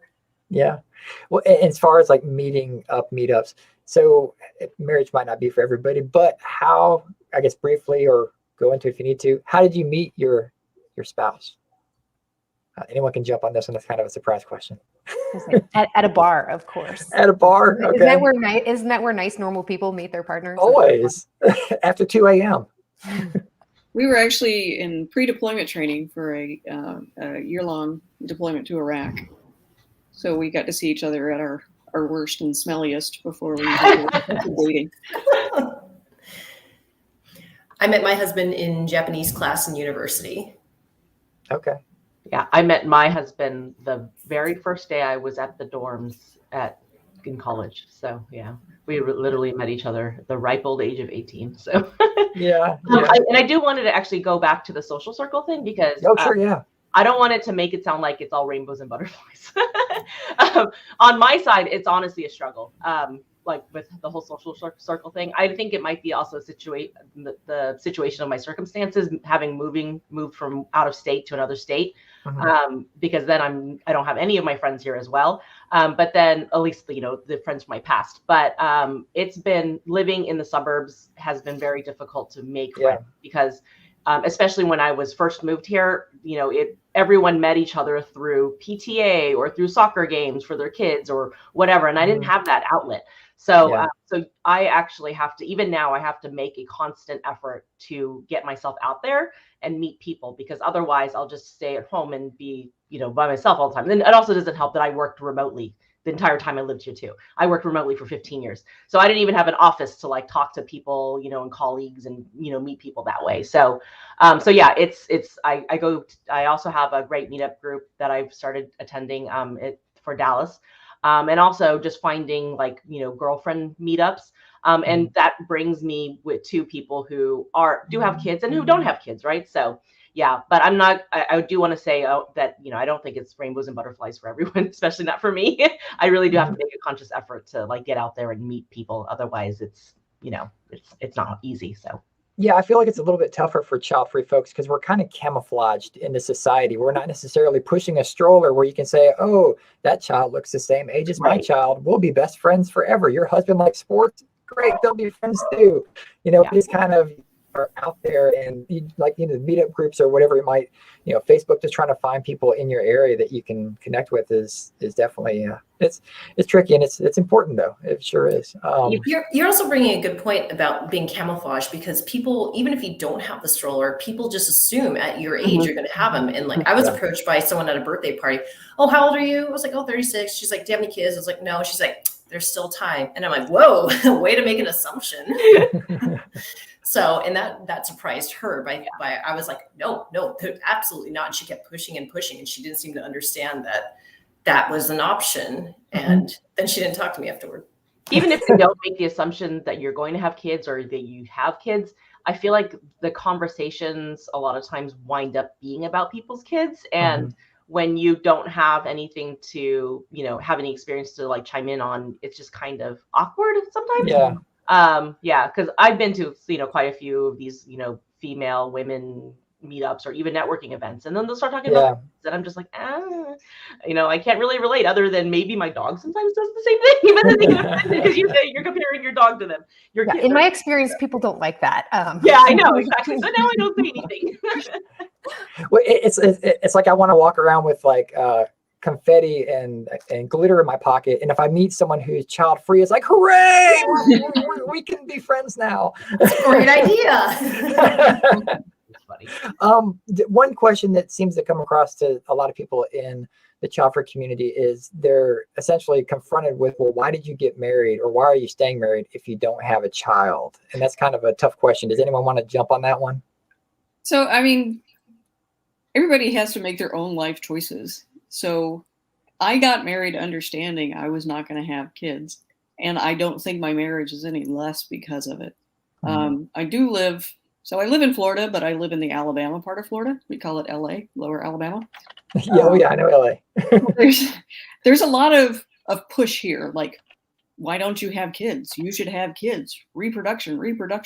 Mm-hmm. No, it's just not for me. And it seems like it's a constant theme. But the answer I give is, well, what if I couldn't have children? Rather than saying I don't have children by choice, what if I couldn't? And now you're being really, really rude by asking these questions. That is so offensive, I feel like, because I know people who have struggled to have children and weren't able to have children ultimately. And it's so offensive and hurtful for someone to bring that up and them not know anything about you, how do you know I haven't been trying for 10 years, right? And I really hate it when they go down the path of, well, they're different when it's your own. And, well, don't even get me started on that. That's a whole nother, we'll have to have another topic for another day on that one. Well, just in closing, we have a question coming in. Let's see what it says. Ooh, I'm excited. Exciting. I know. All right. Does the panel have any tips on finding a child-free couple friends? But we kind of touched on that. Does anyone have, like, the meetup groups was mentioned? Was there anything that kind of jumps out to you guys? I think one of the other things that's really important is being brave about saying I'm child free. Yeah. And even in situations glitter, confetti. Even because again, it's that hidden thing. And someone, and I tend to be an extrovert, and especially not being away from our home base, I talk to strangers all the time. And, it's one of those things where just saying it confidently and casually of like, oh, well, yeah, my husband and I are child free by choice or child free by circumstance. And that sometimes someone will even say like, oh, I have some friends who are child free. And, it's like, they'll set you up on a blind date with another couple. There you go. But I think that is so important is that, that visibility, whether it's glitter or not, saying it out loud and telling people normal. Well, also to be honest too, because you don't want to get into a relationship with someone and keep that hidden in your pocket after a couple months and then realize they're on a completely different level than you. Like that's something that should be coming out the first time. Like, hey, what do you do for work? Hey, do you have any pets? Hey, do you want, are you child free or not? Like we should normalize that as being a thing when we engage in these new relationships with people, and there should be nothing shameful about it. And there's nothing wrong with it. And if you can't feel like you can be yourself around that person and tell them, then maybe they're not the person to begin with for you. Yeah.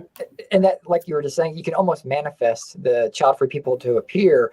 The more people know that you're child-free of your social circle, they're going to start connecting dots even for you. And that might help out. So, but anyway, let's wrap this up. We're hitting the end of time. I want to give everybody a chance to plug what you're working on, how people can get in touch with you, social media, whatever it might be. So let's start at the top. Rebecca.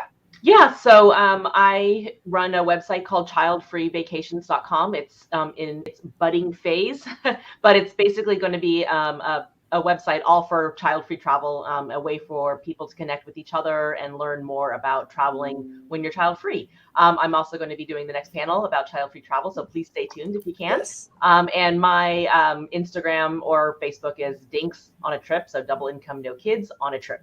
So, yep. All right. Teresa. My day job, I'm an IT professional, but my real passion is doing fun stuff like writing and having a podcast with my husband. It's currently on hiatus, but we're resurrecting it because we just moved. It's Cats Over Kids podcast on Instagram. We hope you will join in, listen to some of our archived episodes, and then join us when we bring it back. Awesome. Jennifer. Yeah, like I said, I have a weight, habit, and mindset coaching business, and I'm actually doing a special child-free only 30-day challenge starting Monday, August 30th. So if anyone has any personal goals they're wanting to work on, you can go to jenniferkeen.com/childfree. Awesome. Beth? I'm actually not as interesting as these other ladies. So. I work for the government. I work as a software test engineer, so I got if they want to be your friend, they can find you on Facebook, I guess. I don't yeah, I'm on Facebook. That's kind of it, honestly. But I mean, my name is pretty unique, so it's easy to find. And when this is archived, we're going to put all the links to everything that was given in the comment section down there, so people can hook up with you. Again, thank you everyone for your time. We really appreciate it. And from this, we'll go on to the next panel.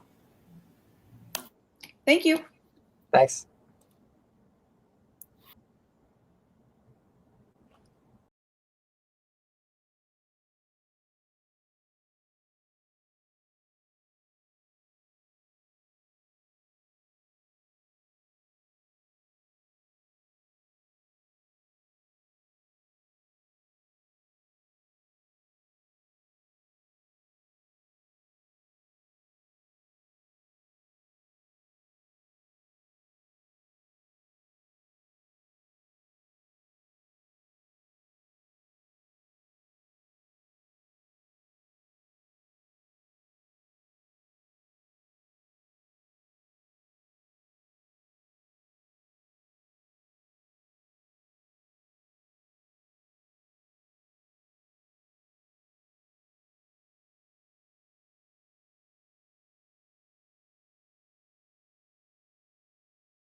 Hi, everyone. Welcome to the Child-Free Travel Panel. I'm Jared, a co-founder of the Child-Free Conference, and I'll be joined by Rebecca Lowe today. Oh, you got to unmute your mic. There we go. Hi, everyone. Hi. Yeah, you got a presentation today for us? I will start sharing my screen. Yeah, traveling is probably my greatest joy in my life. I've gone to some places that I've been pretty impressed in going to. I went to Tokyo, Japan, 2019. That was a life goal, bucket list of mine. Love that culture, love the music, and that sort of thing. I went during the off season pretty much to get the best deals because I'm somewhat cheap at times, or I want to conserve my money, want to be frugal, and that sort of thing. Nothing wrong with that. Yeah. So, and then I went to London, which was a fantastic city. I would like to go back again. I got to see my favorite soccer team, Arsenal, FC. They play there at the Emirates Stadium. I did some really good things. I went to the Churchill War Rooms. That's where their underground bunker was. Those are so awesome. Yeah, that was like their secret headquarters during World War II when they were being bombed in London by the Germans. And yeah, the National Gallery for European art was amazing. That's free if anyone's interested. They suggest a donation, but I got to see like the Picassos, the Leonardo da Vinci's, and coming from South Dakota, I don't get that luxury or whatever. So, all right, well, we are going to get on to your presentation, and I will get out of here for a moment. I'll be back for some questions. Sounds great. So good morning again. I hope you're having a great conference so far. I'm really excited to share some tips on making the most of traveling when you're child-free. So I am going to cover quite a bit during a short amount of time, but you're welcome to take notes. I will be sharing a link to download the slides at the end of the presentation. So, it's cool if you don't take notes. So let's be real. It's completely impossible to avoid children when you're traveling. But with some of these tips, you can improve your chances of at least not being surrounded by kids 24/7. Also, I want to be clear that it will be really hard to implement all of these suggestions in a single trip. So pick and choose the tips that will work for your priorities and travel style. So the first thing you're going to want to consider is where to go. Try to avoid any destination that markets itself as family friendly. Before booking your trip, take a look at the official tourism website for that city and ask yourself, are they intentionally catering to families with children? So here are two examples of official tourism websites for cities in the US. On the left, you have New Orleans, and on the right, you have South Walton, Florida. On the New Orleans side, you can see that it features photos of happy adults and no kids, whereas South Walton's website says family vacation, really big, and has a video of a couple with a small child. So you know South Walton is marketing itself to families with children. When picking a destination, you also want to consider going off the beaten path or places that people you know haven't visited yet.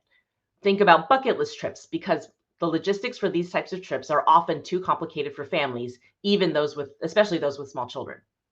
For example, Cuba, South Africa, and Vietnam are 3 places that I personally visited in the last few years and didn't run into many traveling families. As a side note, there are tour companies that offer child-free tours. Believe it or not, Adventures by Disney, who is super family-oriented, actually has adult exclusive tours during the off-season. When you travel can also make a huge difference in the number of families you run across, as well as the total cost of the trip. Basically, you can use most of the same principles you would use to avoid crowds. For example, you want to avoid school holidays and breaks. And this isn't just Thanksgiving and Christmas. It might even mean all of summer, depending on the destination. It's also important to note that school schedules vary by school district. So it may be spring break in Dallas, but it's not in Orlando, Florida. Plus, every country has unique holidays. So make sure you check the holidays for the destination you are visiting too. Travel on weekdays. Many travelers, not just families, tend to anchor their vacations on weekends because of work. So even during the summer, traveling Monday to Friday can help with the crowds. Finally, figure out when off-peak season is for your chosen destination. This can usually be accomplished through a quick Google search, and traveling off-season can save you money as well as avoid crowds. When it comes to flights, it's almost impossible to avoid children completely. A few Asian airlines previously implemented quiet rows on select flights that require children to be 12 or older, but there isn't much information about the availability of these quiet zones in the post-pandemic world. Sadly, I don't think we'll be seeing child-free flights anytime soon, but these are some things that you can do to minimize your chances of sitting next to kids on your next flight. Avoid low-cost carriers like Spirit or Frontier. In addition to flying family-friendly routes, cheap seats are super appealing to parents who have to get their family of 4 or 5 across the country. There are also low-cost carriers in other countries. So if you're planning an international trip, make sure to do some research about the airlines you plan to use. Do take red-eye flights. Even though they are generally lower priced, parents tend to avoid them because they are very inconvenient and mess up their children's sleep schedule, which leads to grouchy kids. Fly Tuesday and Thursday. Again, it's avoiding the weekend. Fly business or first class. These cabins tend to be higher priced, and most parents would rather spend the money on the actual vacation than sitting in premium seats. Sit in an exit row or premium economy. Children are not allowed to sit in an exit row, and most travelers in premium economy are elite travelers who have been upgraded, so you don't often see kids there. Lastly, avoid the back of the plane. These days, airlines charge extra if you want an aisle seat or a window seat, and this results in a family being assigned to a bunch of middle seats all over the plane. They get to the airport and inform the gate agent that they have small children, so they need to sit together. They get reassigned to adjoining seats, usually in the back of the plane, because that's where the most empty seats are. So don't sit back there if you can help it. Plus, you don't really want to be that close to the bathroom line anyway. When it comes to hotels, the obvious choice would be to stay at an adults-only resort, but that's not always an option. So similar to my tips for picking a destination, you want to look at a hotel and who they market themselves to. Definitely look at their website and TripAdvisor reviews to figure out their typical clientele. Generally, boutique hotels and the high-end hotels are good choices. For example, this middle photo is from a boutique hotel in New Orleans that decorates its lobby chairs with skulls, which most parents probably won't find family-friendly. On the right, this high-end hotel in Hong Kong highlights its amazing views and romantic touches. If you are going to a resort, look for adults-only areas, such as adults-only pools, swim-up bars, poolside cabanas, child-free restaurants, and that way you have a place to escape from kids.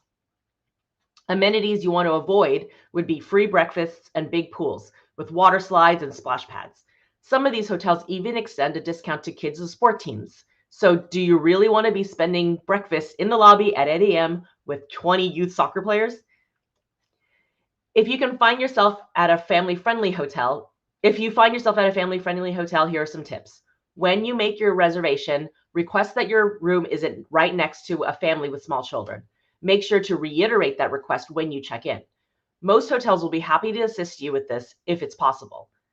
Next, if you do want to use the pool or hot tub, do it early in the morning or later in the evening. There are also a lot of other accommodations outside of hotels. Vacation rentals that you can find on VRBO and Airbnb are becoming increasingly popular since the pandemic started. Be selective when choosing your rental, though. They can be very attractive to large families and sometimes multiple families staying together. If you book a condo on the beach, you may wind up with 4 screaming kids next door.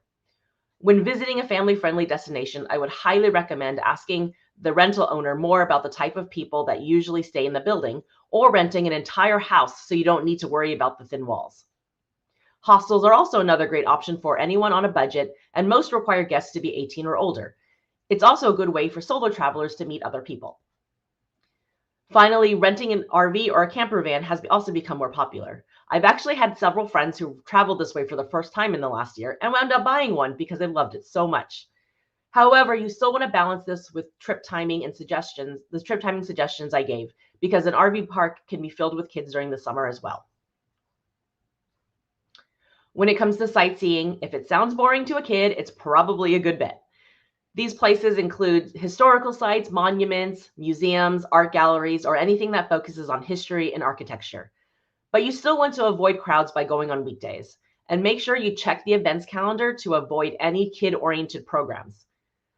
Also, many attractions and museums have evening hours, which are great for child-free visitors.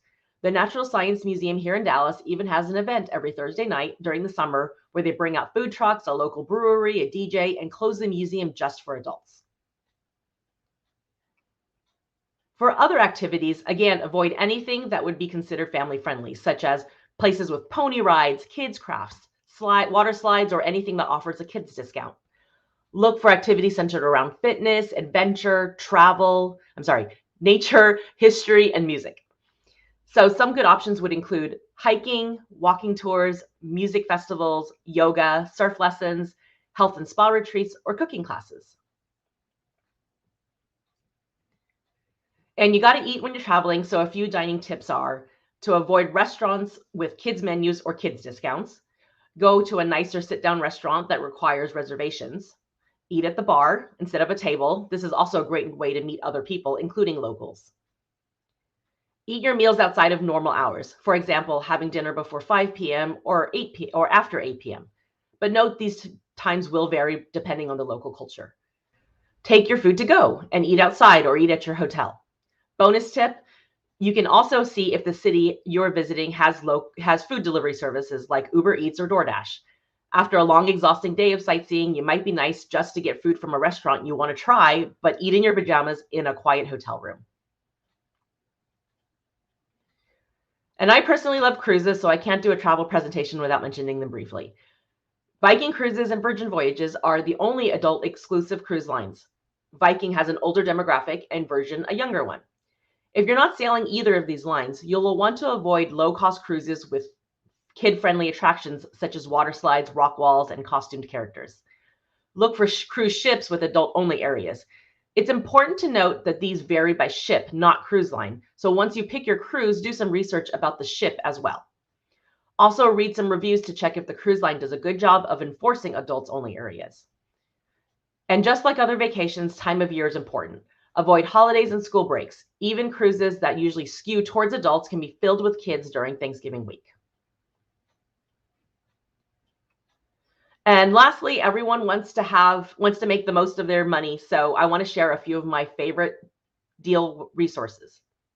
I used to follow 20 to 30 travel deal newsletters, but these are the only ones I've stuck with. All of their newsletters are free, and they have social media accounts you can follow as well. Travel Zoo Top 20 and Dunhill Travels feature all kinds of travel deals, including full vacation packages, hotels, cruises, and even discounts on museums and spa packages. Escape Flights and Airfare Watchdog are focused on airfare deals. You sign up using your home airport and they'll send you deals specific to the airports you selected. Bonus tip, Flight deals disappear quickly, so make sure you follow on a platform that you use on a daily basis, or you'll likely miss out on the really good deals. Finally, I'm going to end with my favorite travel quote and motto in life. My favorite thing to do is go where I've never been. I hope these tips will help you on your next journey to a place you've never been. You can download the slides for this presentation by going to childfreevacations.com/conference or scanning the QR code on your screen. And with that, I would love to answer any questions you might have. All right. That was really informative. I enjoyed that a lot. I didn't know about the Virgin cruises or the Viking cruises, that they were just strictly adults only. So that was pretty awesome. And then you mentioned hostels, which I'm a fan of going to hostels myself. Big thing is I used to go to hostels.com. I think they're a part of Hostels World now. There's an app you can get on your phone, but the big thing with that is you need to check the reviews big time, because I went to one in Japan where and I knew what I was in for because I seen the reviews and that sort of thing. But like the padding was like less than an inch thick. When I woke up, it ended up being, I felt like a 70-plus-year-old man.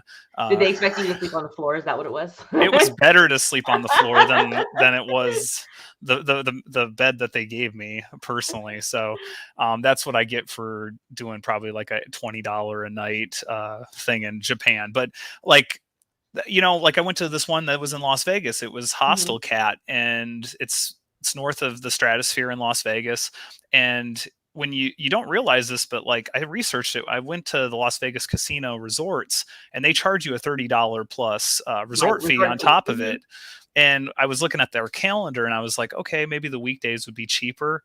No, it ended up not being. It was just all over the place. Like there was some days, some nights that were $100, $200, $300. It didn't even matter if it was a weekend or not. So yeah, Las Vegas is also very popular with conferences. So that's probably goes into that too, right? If it's a weekday, it might be a conference. So then it's still expensive. Yeah. And you do need to worry about resort fees totally. Cause that's very common in places that are really popular with tourists and, travelers as well. Yeah. Supposedly we have an incoming question. I don't know. Someone is touching this. Are there any tips to get around the single supplement, since many of us child-free people fit into the single category as well? Yeah. So single supplement, it's pretty common on tours or cruise lines. I know when it comes to cruises, Norwegian has become more and more solo travel friendly. They actually have cabins there where they're built for single people or solo travelers, I'll say. And then they don't have a single supplement because you are in a cabin that's built for one person. So I would definitely check that out. Also, there are tour companies who will gear themselves more towards solo travelers. I think Kentucky is definitely one of them. In general, I would say that most hotels really don't care if it's one or two people staying in a hotel. So if you are seeing a hotel that's charging more because you're single, or charging you the same amount as they would generally just charge you the same amount as if you were just booking a room, right? It's just a room. So yeah, it's generally those places that are going to feed you that are charging you the single supplement. Yeah. I was wondering, I'm a beginner with this because I never dish out the money for it. Why should people have travel insurance? Yeah. So travel insurance, it doesn't matter how well you plan a trip. There's going to be things that happen that are beyond your control. I personally buy travel insurance for any international trip I take, and also any cruises I take, even if they leave from the US. And I think the main thing to think about there is that if something happens to you medically, you have some type of incident, you get an illness, or you break your leg, will you want to go home, right? And will you need special transport to go home, or be able to be flexible with your tickets because now you've got a broken leg, you want to be able to just go home, right? So one of the biggest things with travel insurance is that medical coverage, especially now with COVID. The medical evacuation coverage is super important with travel insurance, because if you get COVID while you're in Japan, no one's going to want you to fly on their plane, right? Oh yeah. And you're going to be stuck in Japan, or you're going to be stuck in Costa Rica, or you're going to be stuck in Cancun, right? Yep. So, and is that what you want? You want to be stuck, in Cancun for a month until you test negative for COVID, right? Mm-hmm. So the main thing there is that medical evacuation can actually fly you privately home. So then that way, no one needs to worry about catching COVID on your plane, and then it'll be paid for and you're at home. So you just never know what will happen. Even before COVID, I did get those things because I did get travel insurance because, again, it's that same issue. Like if something happens to you, you want to be able to get home. You don't want to have to worry about all these medical expenses or anything else that you've paid for. What if something happens to you on the very first day of your trip and then you got to go home, right? You still have to pay for all that other stuff that you've already booked way before this ever happened, right? So yeah, I was hearing people were stuck in countries for months when the COVID first started. I can't imagine that. That'd be absolutely crazy. I have another question. How do you find the most authentic restaurants that can give you that most authentic experience? Is there any tips on that? I would say I would have 3 tips for that. The first one is, if you can find a local, that's probably the best way to go. If you know of any, and how do you find a local? Do you know of any friends that live out there, right? Do you know of anybody on the internet, like on one of your Facebook friends, or someone maybe in another Facebook group that you can hit up and say, hey, I'm going to your city. What can you recommend? Where should I, get the best local food? If that's not possible, then I would check Yelp. Yelp is actually one of my favorite places to go, especially if you're traveling within the US, because there's a lot more Yelp reviews for the US. But most of Yelp reviews are actually written by locals. So they will know, those will probably be the best place to get any sort of crowdsourced reviews for restaurants. And then the last thing would be ask other travelers, right? There are lots of Facebook groups for traveling. There's a Facebook group, Childfree Vacations actually has their own Facebook child-free travel group. And also, you don't even have to be a child-free travel group, right? We can do your group is a great place to ask travel questions as well, because there's people all over the world that are in there, and you can find somebody who can help you out with whatever place you're going to and finding restaurants that are authentic. When I was living in Denver, I went with someone to this one restaurant. I forget the name of it. It was in downtown Denver. They had, it was so good. It was Brazilian coconut shrimp. And it was I think it was like a soup of some sort. And it was a 10 out of 10. And I missed that. I wish I could go back and eat some of that. Yeah, and see, that's I don't think anybody would, if I was traveling to Denver, I wouldn't necessarily think, oh, this Brazilian place would be really good, right? So that's that's why you need someone who's been there before or a local to tell you that kind of stuff. So. Yep. For those people that eat on a budget, what advice would you give them? Yeah, absolutely. So I think the number one thing would be, if you really are on a budget, and I think this works really well too with people who have extreme dietary restrictions, is stay somewhere where you can make your own meals, right? There are hotel chains that have full kitchens within their rooms, so you can make your own meals, or at least make most of your meals inside of your hotel. Obviously Airbnb and VRBO, those vacation rentals often have kitchens in them as well. And if you do want to eat out, I would look for discounts online, right? Yelp actually has a lot of discounts. If you look up a specific restaurant, they will actually sometimes give you a free appetizer just for checking in, why not, right? It's really cool. Or if you make a reservation through Yelp, they'll give you a discount, right? Or something like that. Groupon is another great place to look for. Groupon specifically is great for looking for newer restaurants. I think a lot of times new restaurants, when they first open, they go on Groupon to try to get, the word out. And it's a great way to get a cheap meal as well. And not necessarily it being a cheap restaurant, right? They're regular restaurants that are just trying to give out discounts. Groupon's good. I've heard great things about Groupon, even though I do think single a lot of times or solo. But the Groupon I've heard great reviews on. Yes. Yeah, and then I would say the last thing I would say is pick up a travel guide or a map at the local visitor center, or even when you get out of the airport, they often have those little travel brochures near the baggage claim or whatever, or in your hotel.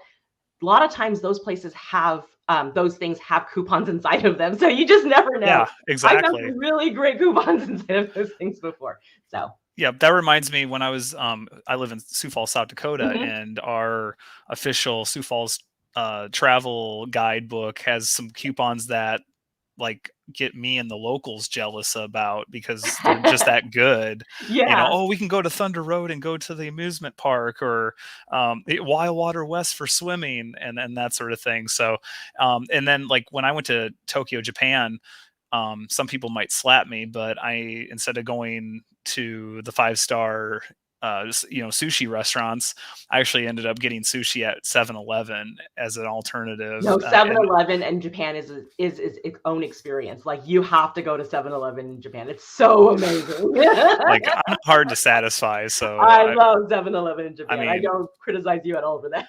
some of those restaurants, they'll like London, like the Gordon Ramsay, 5-star Michelin star.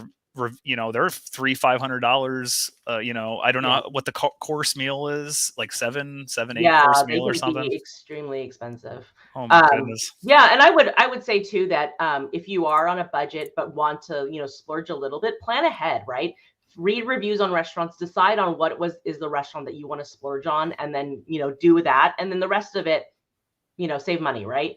That goes for the same with any of your priorities in traveling, right? Decide what your priorities are when you travel. Is it the place you stay? Is it your transportation? Like some people I know will never do public transportation. They have to take a taxi everywhere. Okay, fine, that's your priority. But where can you save money elsewhere, right? So just it's different for every person. Every person has their own travel style. So figure out what yours is, what's important to you, and then spend the money there and save the money elsewhere. So yeah, it's good to I don't mind splurging on a few good things. When I went to Las Vegas, I went to Cirque du Soleil for the first time. Yes, yeah. And that blew me away. Right. I went to the O at the Bellagio, which was like water themed. Love that. The first one I went to was Michael Jackson 1, and I'm a big Michael Jackson fan growing up as a kid in the early 90s.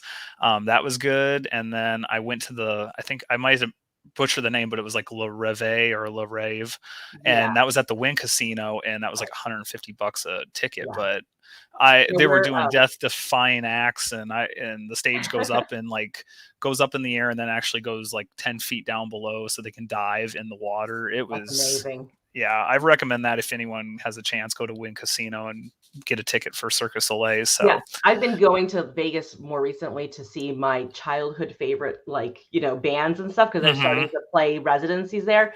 I went to Britney Spears and Backstreet Boys, and I splurged on some of those tickets, right? For Backstreet Boys, they are my favorite band ever, I would say, when I was growing up. And so I did VIP tickets for that, right? And I would save money elsewhere, right? So it's stuff like that where you just need to figure out what it is that was important to you, and then go from there. My first show as a little kid, middle school, was Britney Spears for like $18. So that was pretty crazy how she's blown up and that sort of thing. So all right, well, what's your got any closing remarks for our panel today for Child-Free Travel? Yeah, sure. So again, my website is childfreevacations.com. It is just starting out, so you won't see a ton of stuff there, but if you sign up for the email list, we'll keep you updated on how we're progressing. But ultimately, we want it to be a great resource for child-free travelers all over the world, where we can share tips and reviews. And then if you need the slides, it's childfreevacations.com/conference.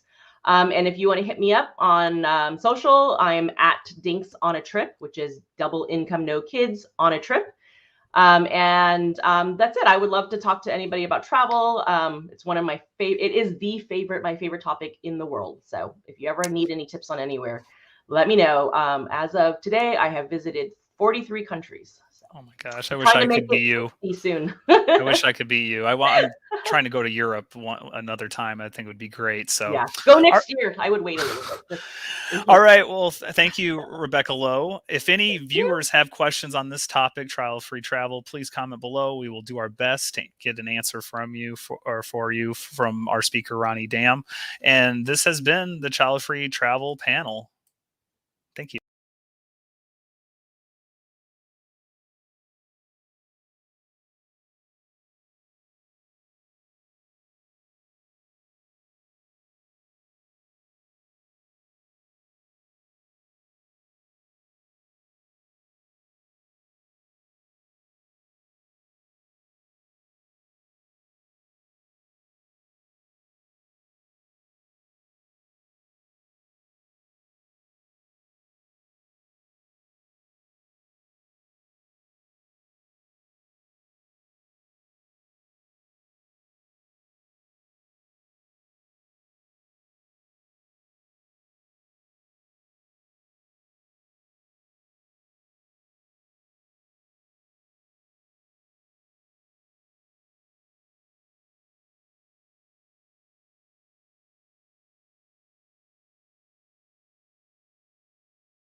Hey everyone, welcome to the Childfree BIPOC panel. My name is LeNora Faye. I am one of the co-founders of the 2021 Virtual Childfree Conference.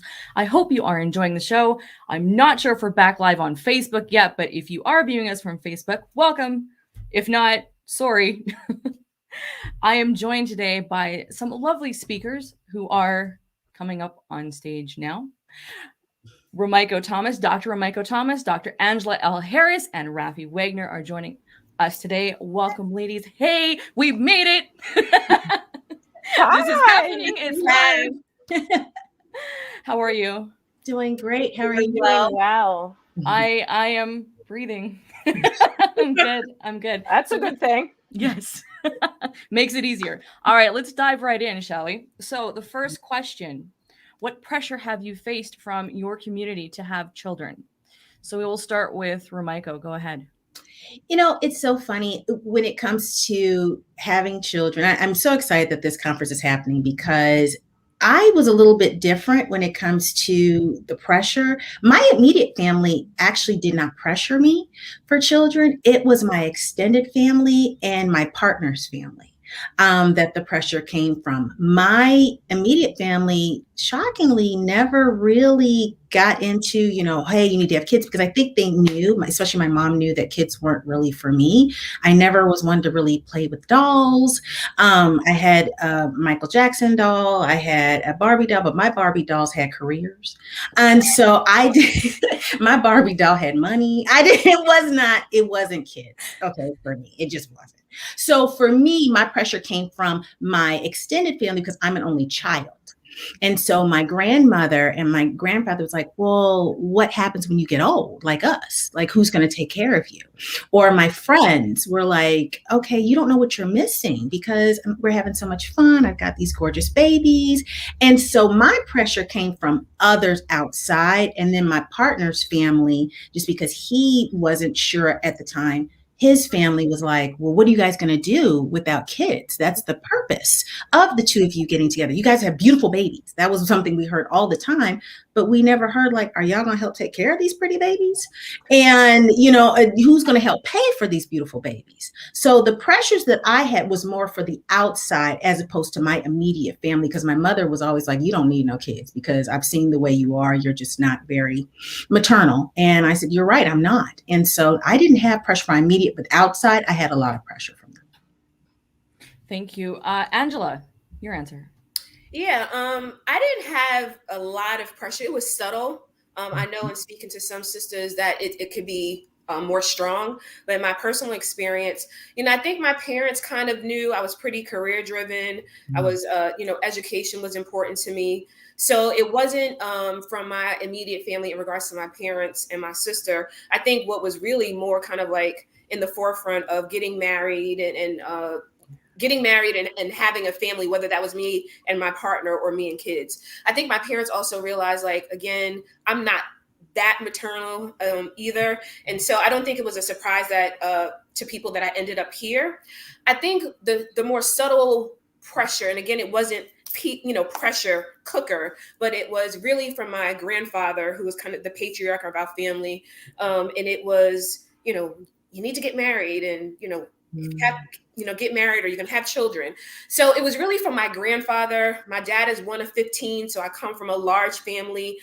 So it wasn't from aunties and uncles, but it was really get married and then snap. If kids happen, that'll be great. So that was really where that was coming from, but no pressure cooker pressure from my parents or my sister. And Rafi, how about you? For me, I would say I really kind of like a mix between the two. My pressure was all outside of my family. I do come from a big family. My cousins, every one of my cousins in my generation, I would say 90% of them have 4 or more kids. So it was in our family, but it was never really pushed. But I also was kind of a late bloomer. Like I went to college later and everything. So I think my family kind of got this signal that I'm focusing on my career. And, you know, I like to spend money. So I think they kind of figured I was going to keep that in my own wallet and not spread it to anybody else. By the way, we're all going shopping after this panel. Well, actually, after I do the rest of the conference, then we'll go shopping. We all seem to like money here. Next question. Do you feel that there is a racial imbalance within the child-free community? And if yes, how so? So again, we'll start with Romaiko. Go ahead. I do.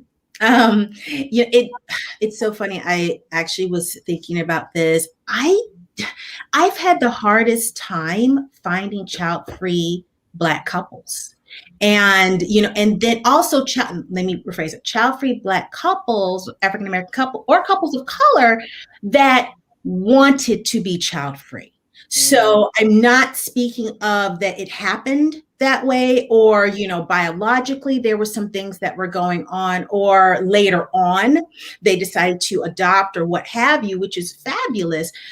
But I never have seen, as I have within white couples, representation, because again, representation matters. And that left me, and still leaves me, feeling so isolated, and so, just feeling like I'm the only one, we're the only ones who made this decision. Are we going to regret this? All of these things that I'd never been faced thinking about before, because I did not see us represented when it comes to whether social media in general. So I feel like there's a huge racial imbalance, and I don't feel like we're as represented as women also, or men, and child-free couples. I really feel like it's an imbalance. I don't see it as much when it comes to persons of color, especially African American persons. I don't. Angela? Yes. And so, yes, I do agree that there is a huge imbalance, hence why I started No Bibs, Burps, Bottles, why I am here. The representation is me. The representation does matter. So when I came to the point where I wanted to, share with others and share with the larger, broader community that I am child-free, that my African-American identity is important to me, when I was looking for spaces to occupy, it was occupied by white women. And we all have a story. Child-free, there's an umbrella, right? And under that umbrella, there are different lanes and curves and twists. Even when I was exploring those curves and twists, I didn't see me. And so I said, well, if I don't see me, how do I get me out there? I created for myself, hence No Bibs, Burps, Bottles. And a lot of times I am chatting with women, African-American women, Black women, who come to me and share with me, wow, I didn't know me, you, we existed. And when I hear those comments, when I get that type of interaction, when I'm able to engage with women that look like me, it really makes me so happy, because it's like, okay, people understand. And again, not that every African-American Black women have the same experience, but when we just look at our culture or our identity, I was just like, this is a lane that I'm going to carve out for me, and who's ever willing to support, engage, be educated about, I welcome that. So yes, there's a huge imbalance, but I also think the tide is shifting, and we are pivoting with a panel such as this one, with Rafi's panel, with Sister Romaiko. And so it is shifting, but we still have a long way to go. And culturally, you had the Indian panel earlier. I know you're going to have some other demographics later. So all of us matter. Representation matter. And I think we're seeing that shift now. Mm-hmm. Thank you for that. Rafi, go ahead. I definitely agree and concur. And I definitely agree with Angela that things are shifting. There's still that stigma. I had an amazing young man, child-free young man from Africa, engage in my podcast, and I hope he decides to share his story. But I also see the imbalance for Black men as well. So I definitely think that there's a huge imbalance, and we need to really get to those voices and speak to those voices. Mm-hmm. But things like this are also helping get the word out there. So. Mm-hmm. Absolutely. Thank you. And hi, Ashley. I'll give you a chance to introduce yourself. I'll throw it back to the first question just so you have a chance to answer. What pressure have you faced, Ashley, from your community to have children, if you face pressure at all? Do you want to speak to that experience? Yeah. Hi, you guys. I'm so sorry I'm late. And all right. Yeah, especially as a young person, there's a lot of, oh, you'll grow out of it, but at the same time, you'll never know until you try, but it's something that you can't take back. There's something like you can always drop out of college. You could always try a different style of clothing. You can't unhave a child. So for someone to say, oh, just have one just to try it, just to know what it's like, what do you do after that? Absolutely. All right, let's go to the third question. So that question is, can you speak to the importance of having BIPOC representation within child-free communities? So I'll start with Ashley, actually. Yeah, absolutely. It does well because the same way Black children and BIPOC children will see in media that, oh, if you Google up luxury yachts, the pictures that they're taken are with a white couple. So you say, oh, that's not something for me. I can't do that. Like they're clearly showing me, hey, this is just how it is. The people that we want to see there, the image that we have is not that. You guys do what you do, we do what we do. So to see someone that looks like me say, oh, I don't really feel like having children, gives us the option to say, oh, I didn't know that was an option. It's the same way seeing people go to college in your family. It's like, oh, I didn't know we could finish high school. Yeah. It's seeing Black people drive Teslas and Michael Jackson, Michael Jordan, everybody that's up there. It's just like seeing it makes it possible. Yes. Yes. Oh my gosh. Yes, absolutely. Ramaiko, your answer? Yes. Representation. I always say representation matters, but I don't think about it just because Ashley makes really good points too, because representation matters so much. Because I think about not just from me being an adult, I think about the child self. I think about children, and we see what studies have shown and research has shown when you see these little girls and little boys, when they saw President Obama, when they seen, Vice President Harris, all of these things, when children see, hey, this person looks like me. This person, I can actually do the same thing with being child free. Guess what? It's a choice that it's okay to make. And that's the thing when I see other child-free women, men, couples, what have you, and safe spaces for that, it makes me say, okay, I'm not isolated, I'm not alone. And it also makes my cousins, my young, mentees after me say, hey, it looks like they look like me, and I can do that too. And so that's to me why representation so matters, because a lot of people feel so isolated that this is not a choice, but it's something that it has to be made. But guess what? It is a choice. And legacy doesn't have to end with having a child. Your legacy can be with what you do in life and what you contribute to society. And so for me, I think that that's how come these spaces matter so much and so important. Thank you. Rafi? I agree with everything that's been said so far. And I also think that if we can get to younger generations, then they talk to their friends, and then it all of a sudden becomes an accepted thing. So not only seeing it, but then saying, oh, my best friend is okay with this, or, spreading the word that way, kind of just a word of mouth, grassroots, for lack of better words. So I think that's also very important too, is that the more people who see it and see themselves, the more they're going to talk about it and spread the word. Angela? Yes. Again, going back to we matter, right? And being able to dispel the myth that not all African-American women have 8 baby daddies. Not all African-American women,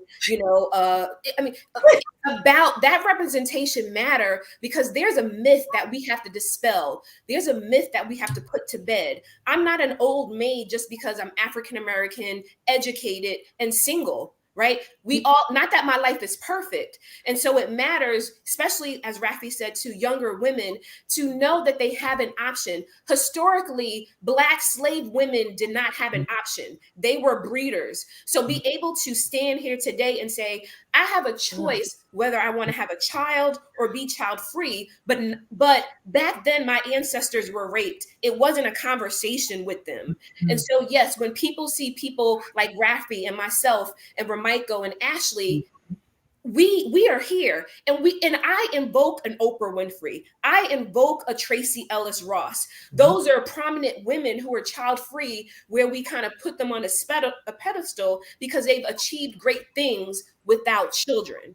And so when young sisters see us, when young sisters see an Ava DuVernay or an Oprah or Tracy Ellis Ross or all the other talented African-American women celebrities who have made strides, that's important.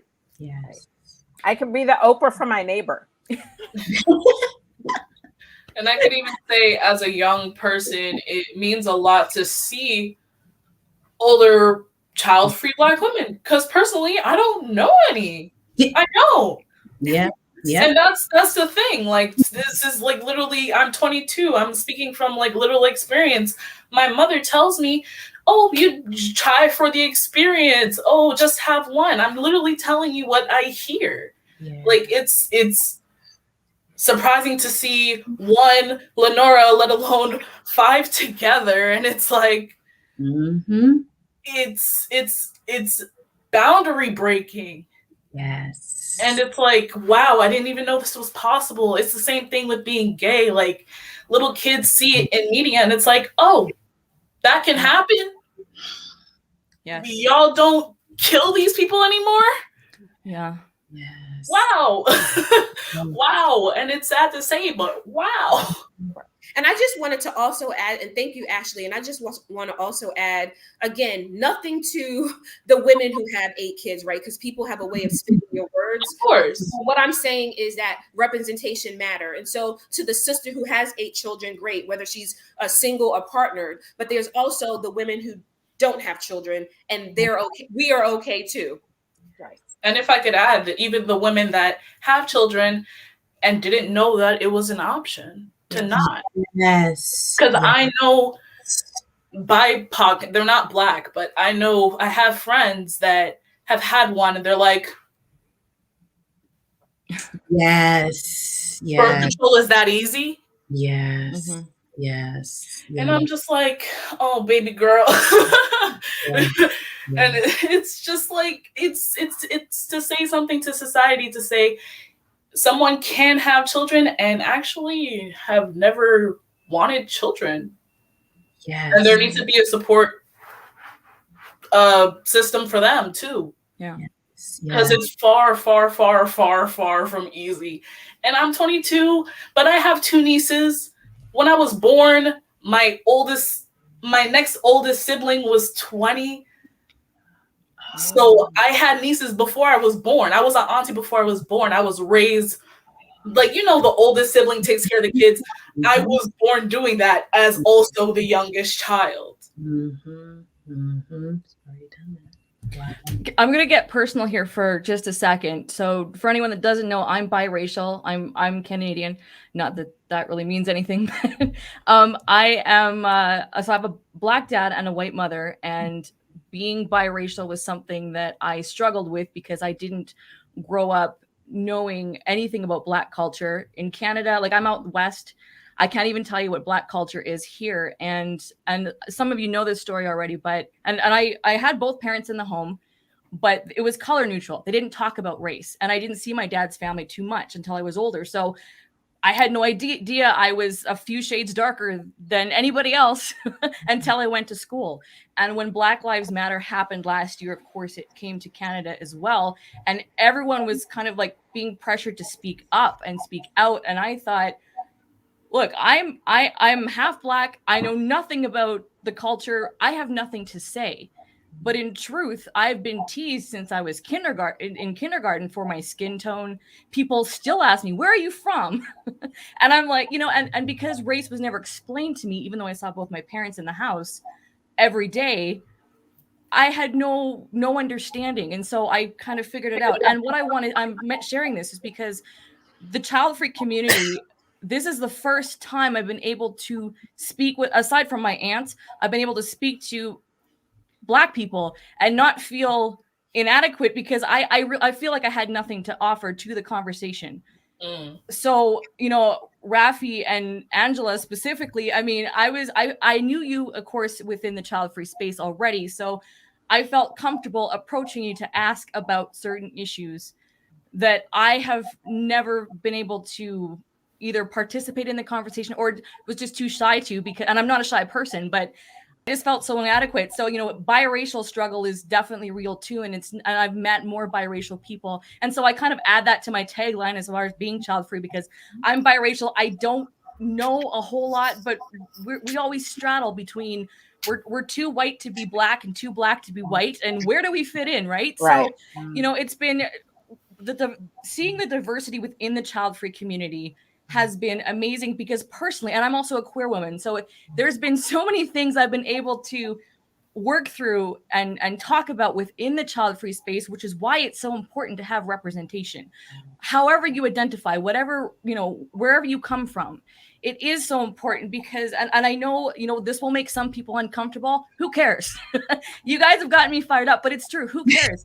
The thing is like, you know, we all have something to learn from each other. There are experiences that Black women in the States have faced that I will never experience. And so I listen. You know, people ask, well, and actually this segues to my last question. I think we could talk forever on this. How can non-BIPOC child-free community members support BIPOC members, whether it's individually, whether it's in communities that they form or communities you collaborate with on together? What would you Ashley's like, okay, I got an answer. All right, Ashley, we'll start with you. How can non-BIPOC people, so white people, support BIPOC child-free community members? I've kind of grown an opinion on this because I'm kind of a lurker. I don't necessarily participate online, but I watch it all. I'm a people watcher. So I go to a lot of these child-free groups, and a lot of them are more show-offy. It's like, oh, we didn't have children. Look at this Lamborghini we got. Look at our 5-bedroom, 5-floor house. And it's like, I still can't do that. I can't afford health insurance for my dog. So it's like acknowledging that there's more to just not having children to having more money.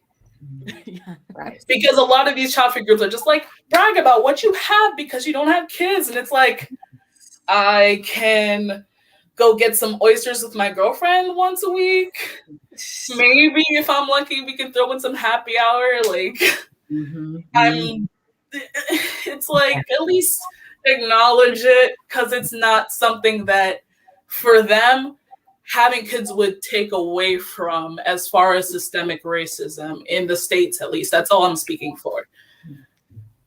All right. Just acknowledge it. No, I don't hate. Sorry, I hate to cut people off, but we are having to wrap up. Thank you, Ashley. Again, excellent answer. Romaiko, go ahead.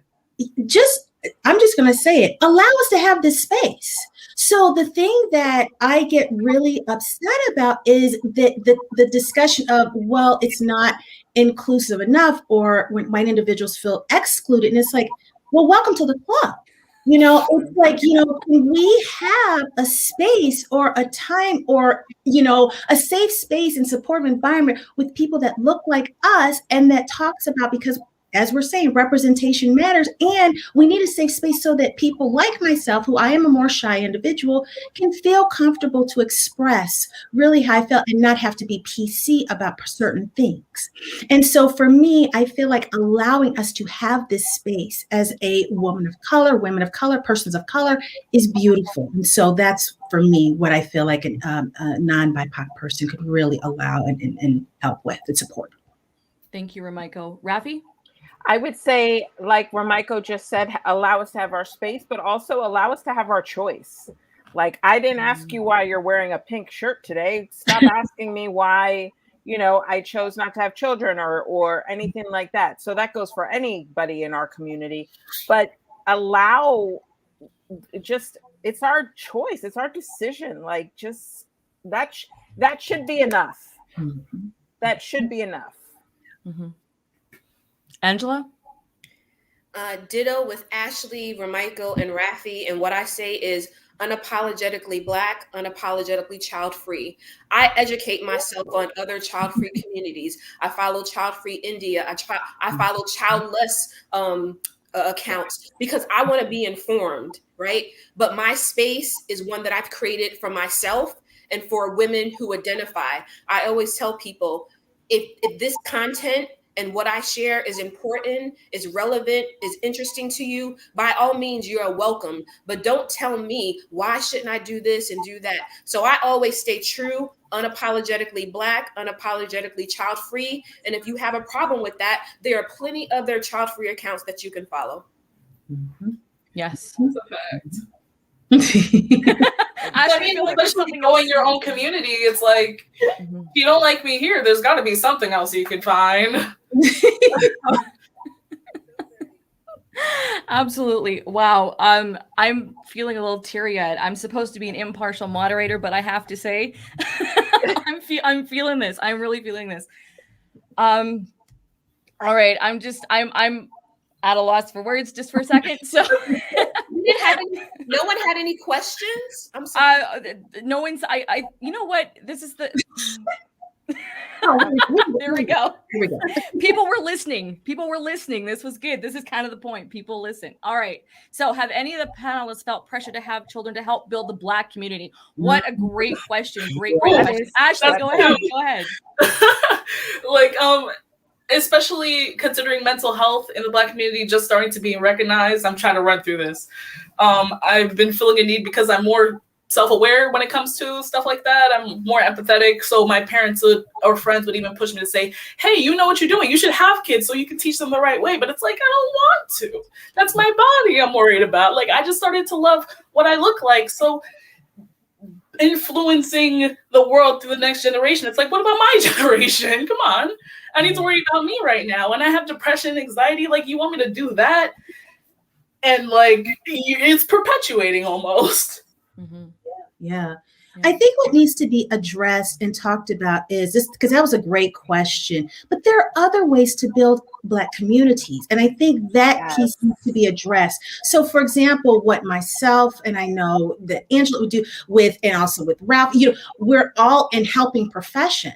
And so we're building legacies and community by helping others that we don't have to have children in order to do that. And so I think we need to expound the definition of what it means to expand and assist when it comes to Black community. And it's not just with having children. So that's a great question, a great point.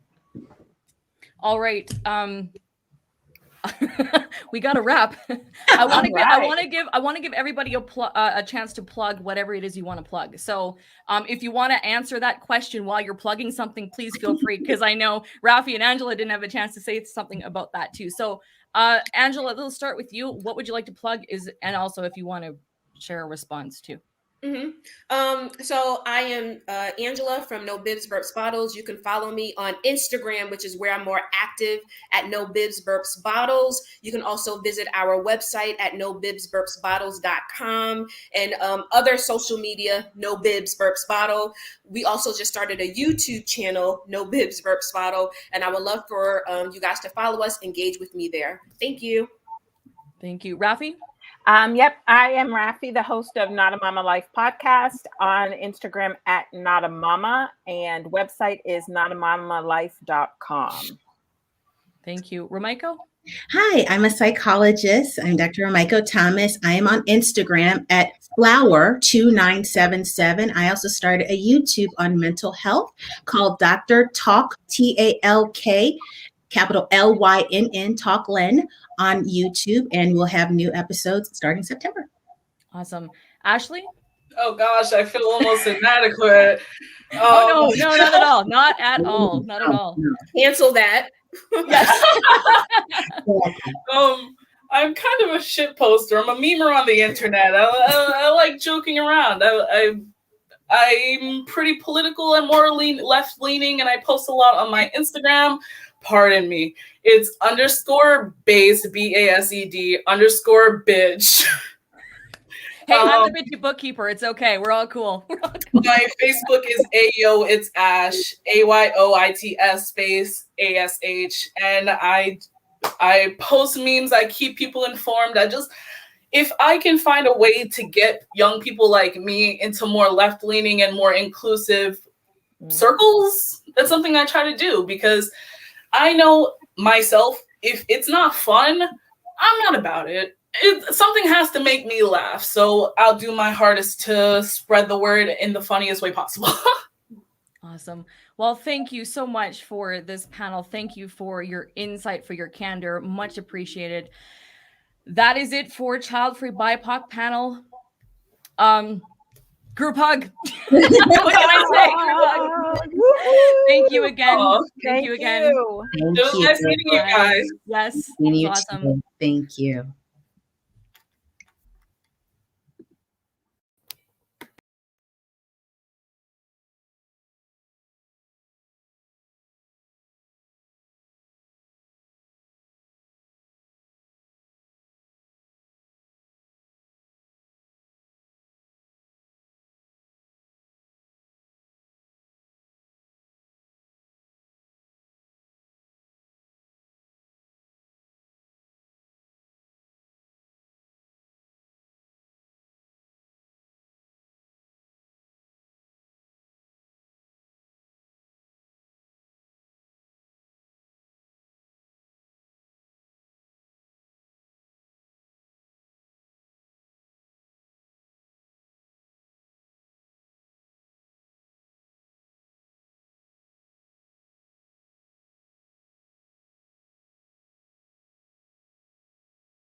Hi.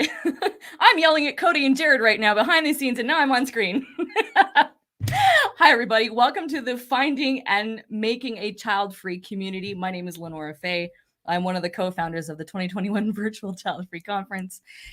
And I will be joined today by the 2 out of the 3 people I was just yelling at. Sarah Grow, Cody Hetzel, and Sarah, you're in Jared the clear. Hansen. What's going on here? You guys have absolutely no idea what happens behind the scenes here. Welcome, everybody. I hope you are enjoying the conference. Let's get right into it.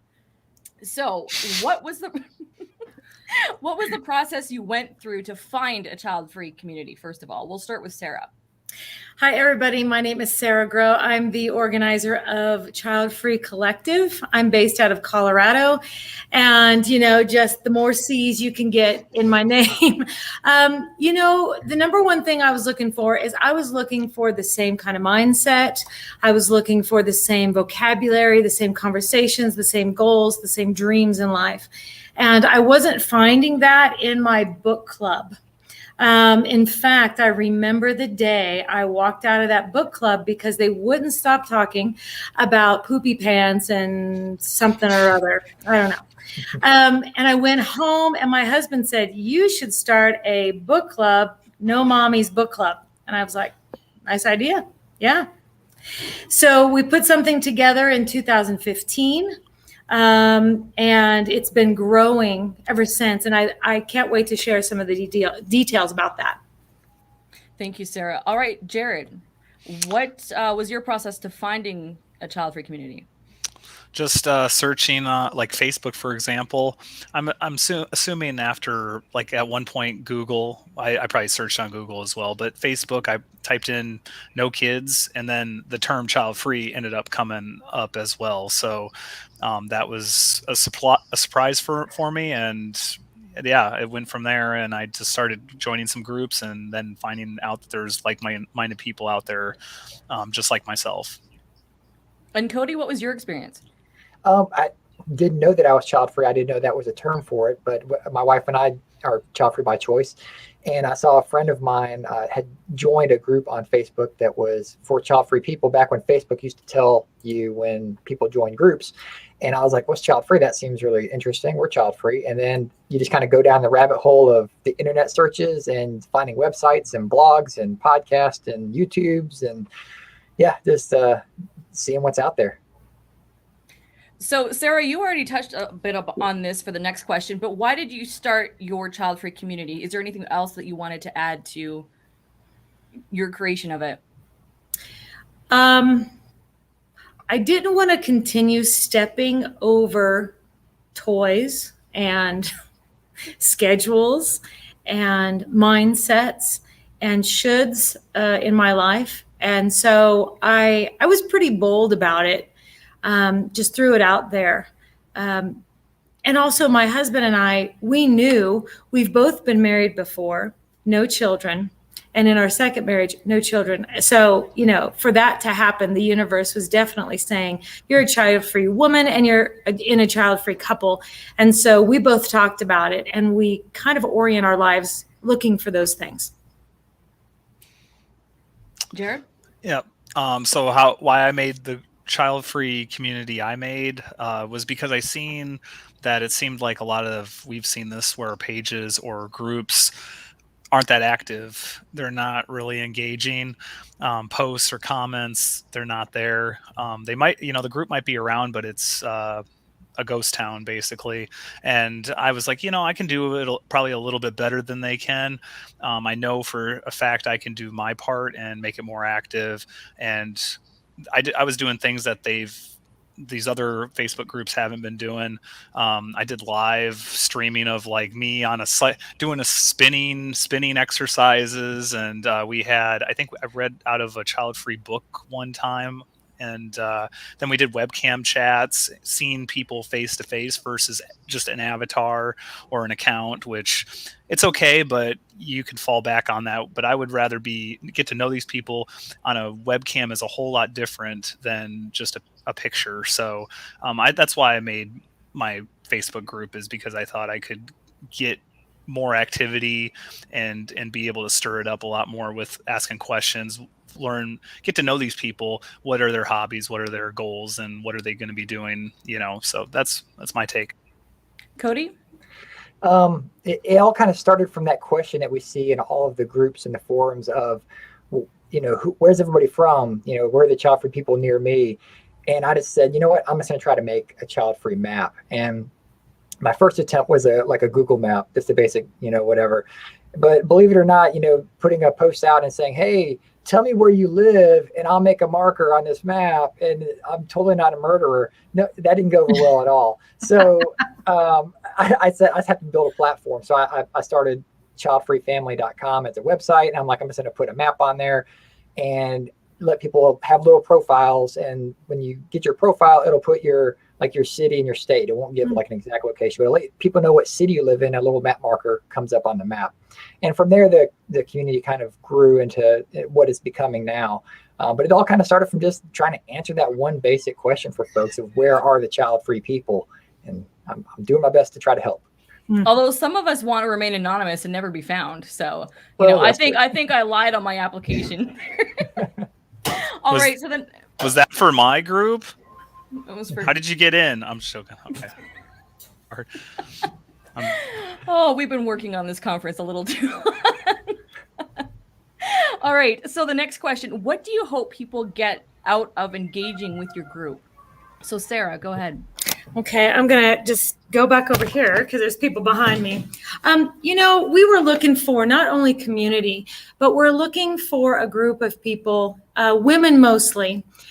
We've got actually our community has 3 events this weekend.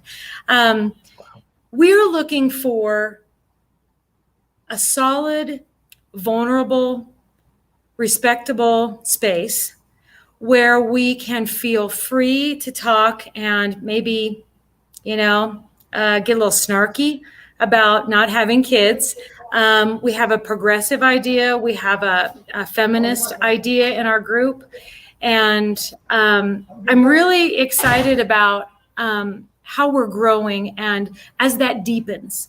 And one of our weekend things is we're celebrating Child-Free International Day. Tomorrow evening, we're having a big potluck. A lot of us are vegan and vegetarian, and we're bringing partners as well. So we'll get together, but we want just a vulnerable space.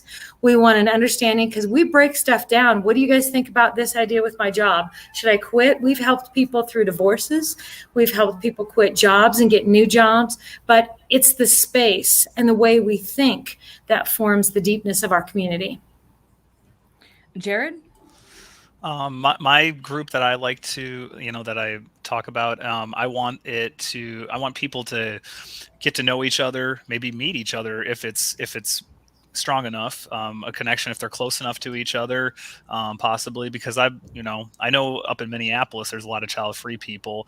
I can't get up there, every time, but it's fun to get to know find people that have the same like-mindedness as myself, and you might end up liking each other's hobbies, and you might be able to if you guys are both joggers, you might be able to go jog together, or bike riding and that sort of thing, go hiking. Maybe you guys will go travel. That's what I did it for, is to get these people to get to know each other, and maybe something happens down the road that I don't even know about, and get them to get to know each other is pretty much what my intentions were. Yes. Cody? Just so people can kind of finally be themselves somewhere online, because we've all got, whatever Facebook page, LinkedIn, whatever profiles you've got out there. More times than not, you don't really put, or at least what I've seen is a lot of people don't put out there that they are child-free. It's one of those things you just kind of lurk until you find other people, or you find the groups and resources, forums, whatever you might find to kind of delve into.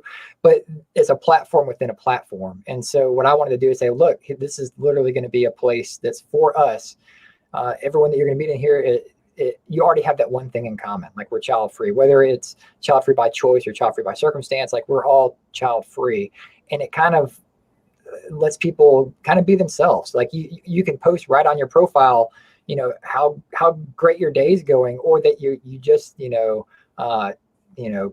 bought some item, or you're going somewhere on a trip, and you don't have to feel like people are like, oh, it's because you don't have kids. And everyone's like, yes, that's awesome. Like, we're happy that you're doing this. And I don't know, I hope people get just the encouragement of what the child-free community can be from my site. So the big question is, how do you get people involved in your group? Now, you can think of it in a couple ways. Like, if you have, let's say you have 10,000 followers, but no one does anything. How do you get people to engage, like get involved with the group? Or how do you bring people into the group? However you want to answer that. Go ahead, Sarah. All right. So I started a meetup at meetup.com, and I called it Otherhood. Because I don't like the word child at all. And so I was trying to find a way to not have child in my child-free. But Melanie Notkin is the creator of Otherhood. And so once we started really flowing, I needed to let that go. And I've always liked Childfree_collective. So we're a collective of child-free people. I'm on Meetup, and we got 140 people pretty quick. It's awesome. And they liked the name. They liked the snarkiness. They liked the boldness of me saying, no mommy's book club. And we still get people auditioning to come in and try to say, oh, I shouldn't have had kids, but I'm like you, or I've only got grandkids. And I'm like, well, I'm putting 2 and 2 together here, So they're like, oh, I won't talk about them, I promise. So no, we really keep it nice and trim. We have guidelines, And we started building up. And just a year ago, in 2020, we decided that my members decided, hey, we want to pay dues because we think that will shrink the membership to the people who are really, really focused. And so we pay only $5 a month, and that goes towards, we have one woman who makes all this vegan goodies, and we pay her a little bit. Or, you know, we will front the tickets on the Van Gogh exhibit in the Denver Art Museum, and then people will pay back. So we use it as kind of a collective place to get the front stuff of what we want to do before we do it. But I think dues, I think consistency, I think requiring people to come to basic book club things before they come camping with us is one of the keys. Yes, because they might be like Cody and, you know, want to know where you live. Where do you live? I don't like children, really.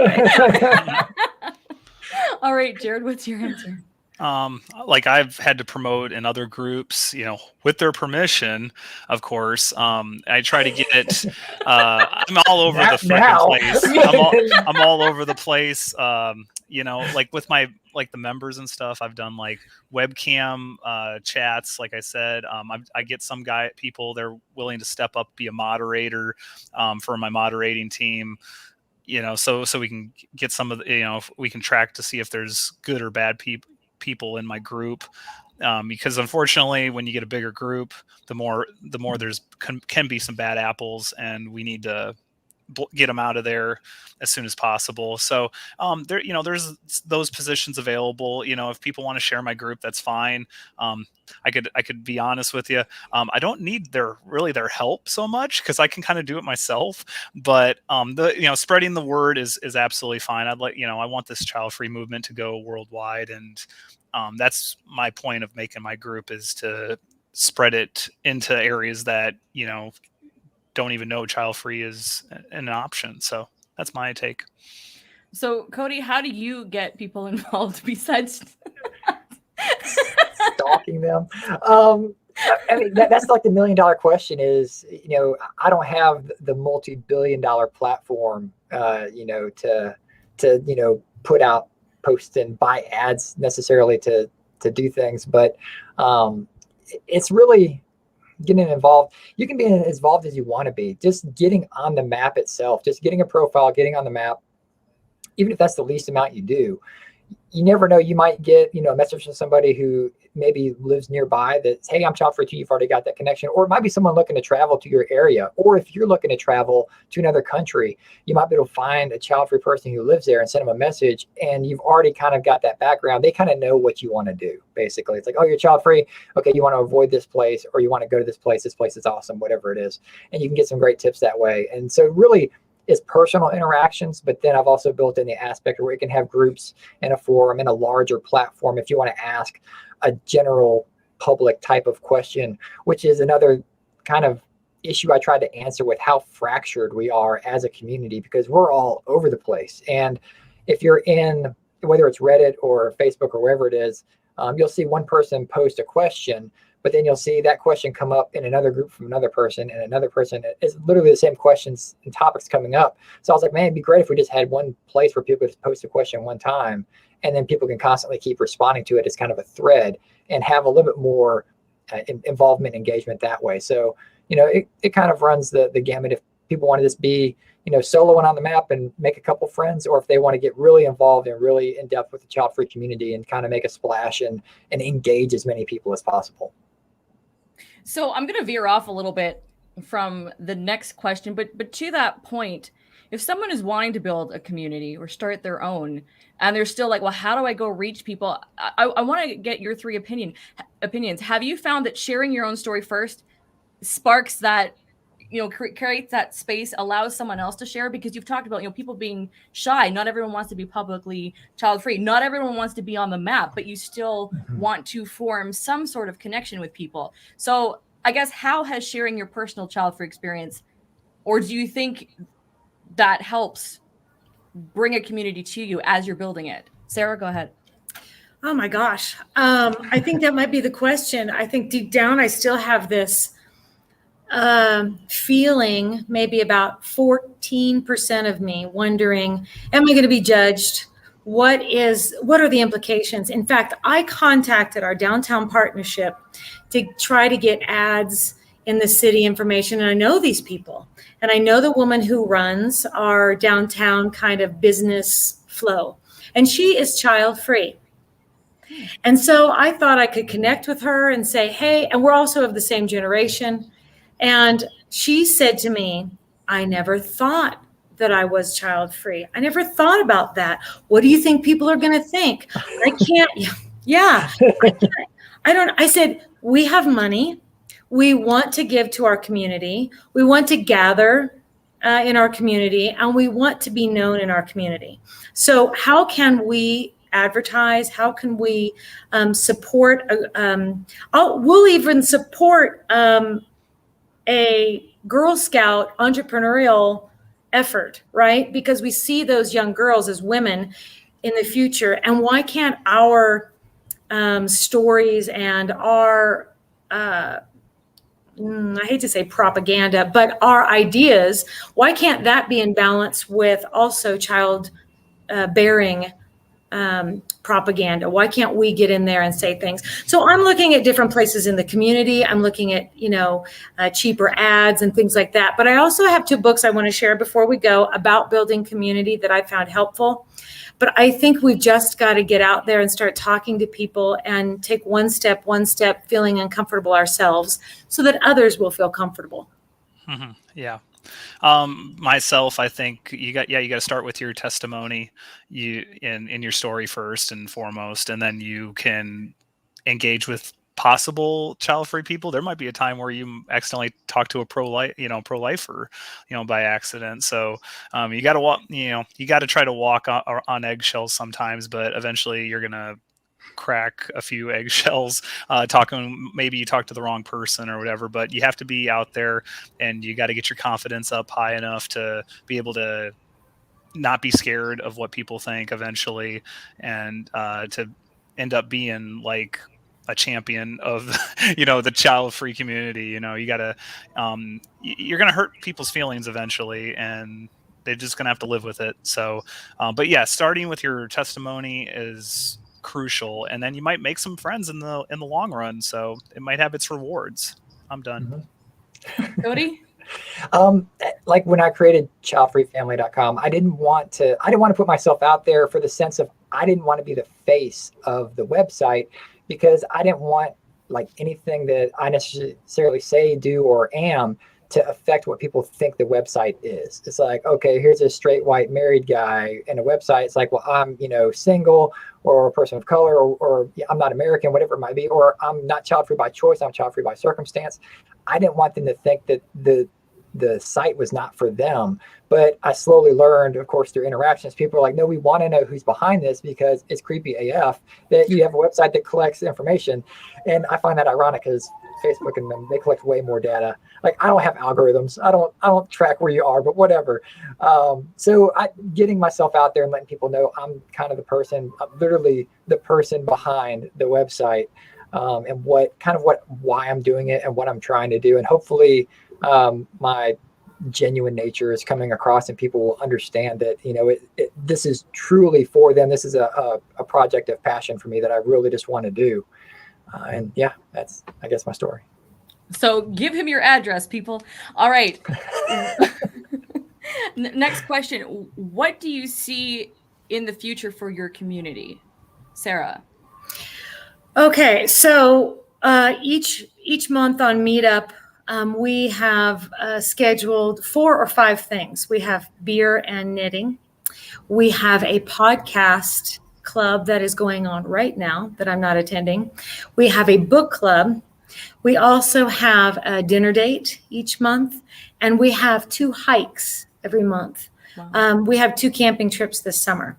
And guess what? We got to do camping on a Tuesday, Wednesday, because we can't.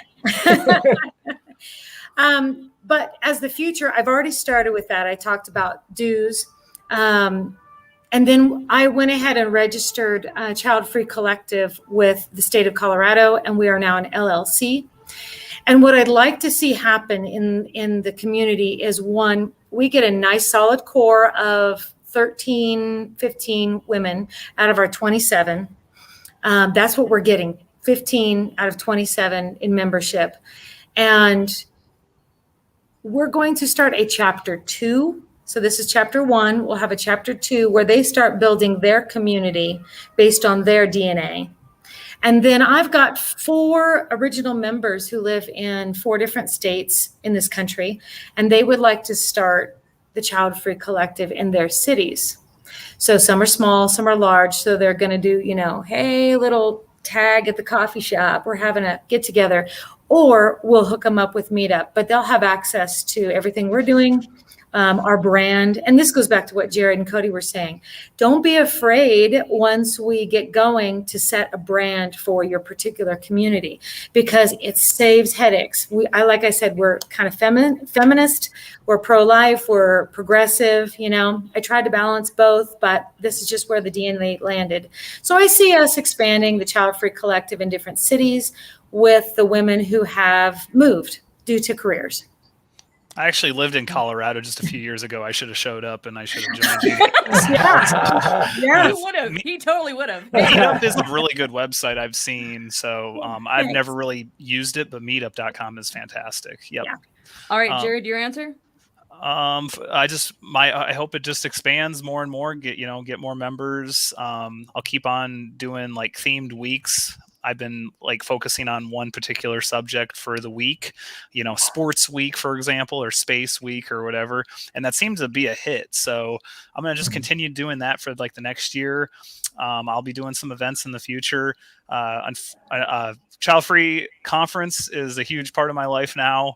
And it's like it almost, I got to watch what I say, but the Childfree Conference is my baby now. And I'd rather, I got to kind of, it's like 50-50 now with the group and Childfree Conference. And I've told you guys, this is about it for me. I can only do so much every week. So yeah, my Facebook group, if it continues to build, that's fine. But I'm satisfied with the almost 7,000 members. So I have to say, you need to add a designer shoe week, because that is missing. That's the only complaint I have about it. I don't have designer shoes, so that's but I do. The other people in just start the conversation. Yeah. All right, Cody, go ahead and answer, and then we're gonna wrap up. I'll be brief there.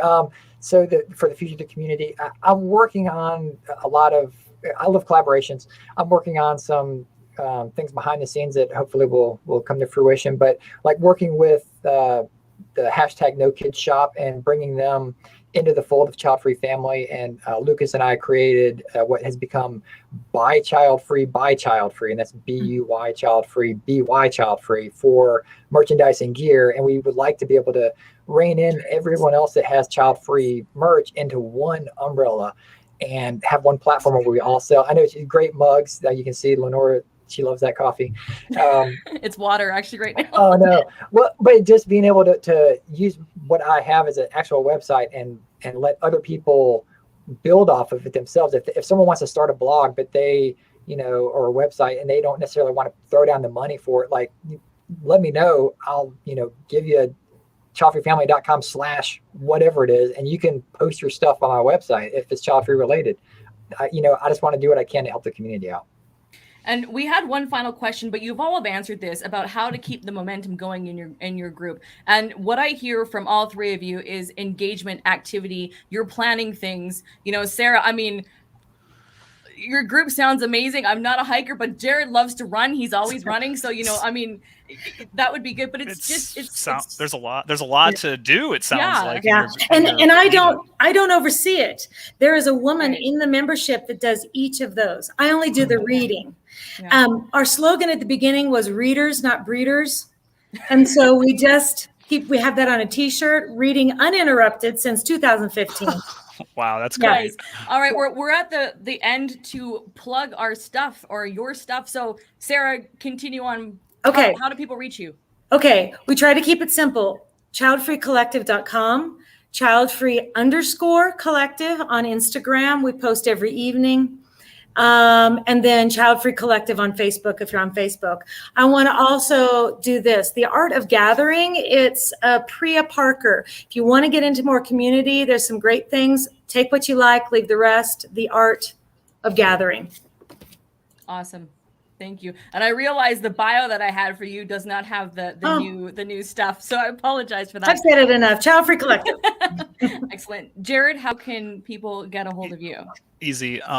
We got the Facebook group, Best Child Free Life Possible. Just search for it. I'm on Instagram, Best Child Free. If I'm not, we got the big baby is the Child Free Conference. You're already here, so you guys know about this. You know about it, so that's about it that I know of. I just made a Strava. There's an app called Strava, and I have a Child Free Runners United group on there. If you guys want to join that, it's free. It tracks your GPS, like where you're at and how long you can run, how long you ran, and like your pace and stuff. It's just for setting your goals, like running wise, 5K, 10K, and that's about it for me. Thanks, Jared. Cody, how can people easy enough? View their address? Childfreefamily.com. Of course, okay. I'm on Facebook and all those other things, but really just the website's the main game, and that'd be great if you check me out there. All right. Well, that wraps Finding and Making a Child-Free Community panel. Thank you so much for being here. Cody and Jared, you're not free to go because I can't do this by myself. But Sarah, thank you so much for joining us today. Thanks, everybody. And thanks. We were getting some joiners. Thanks for being here today. Awesome. Thank you.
Hi, everyone. Welcome to the topic on child-free gatekeeping.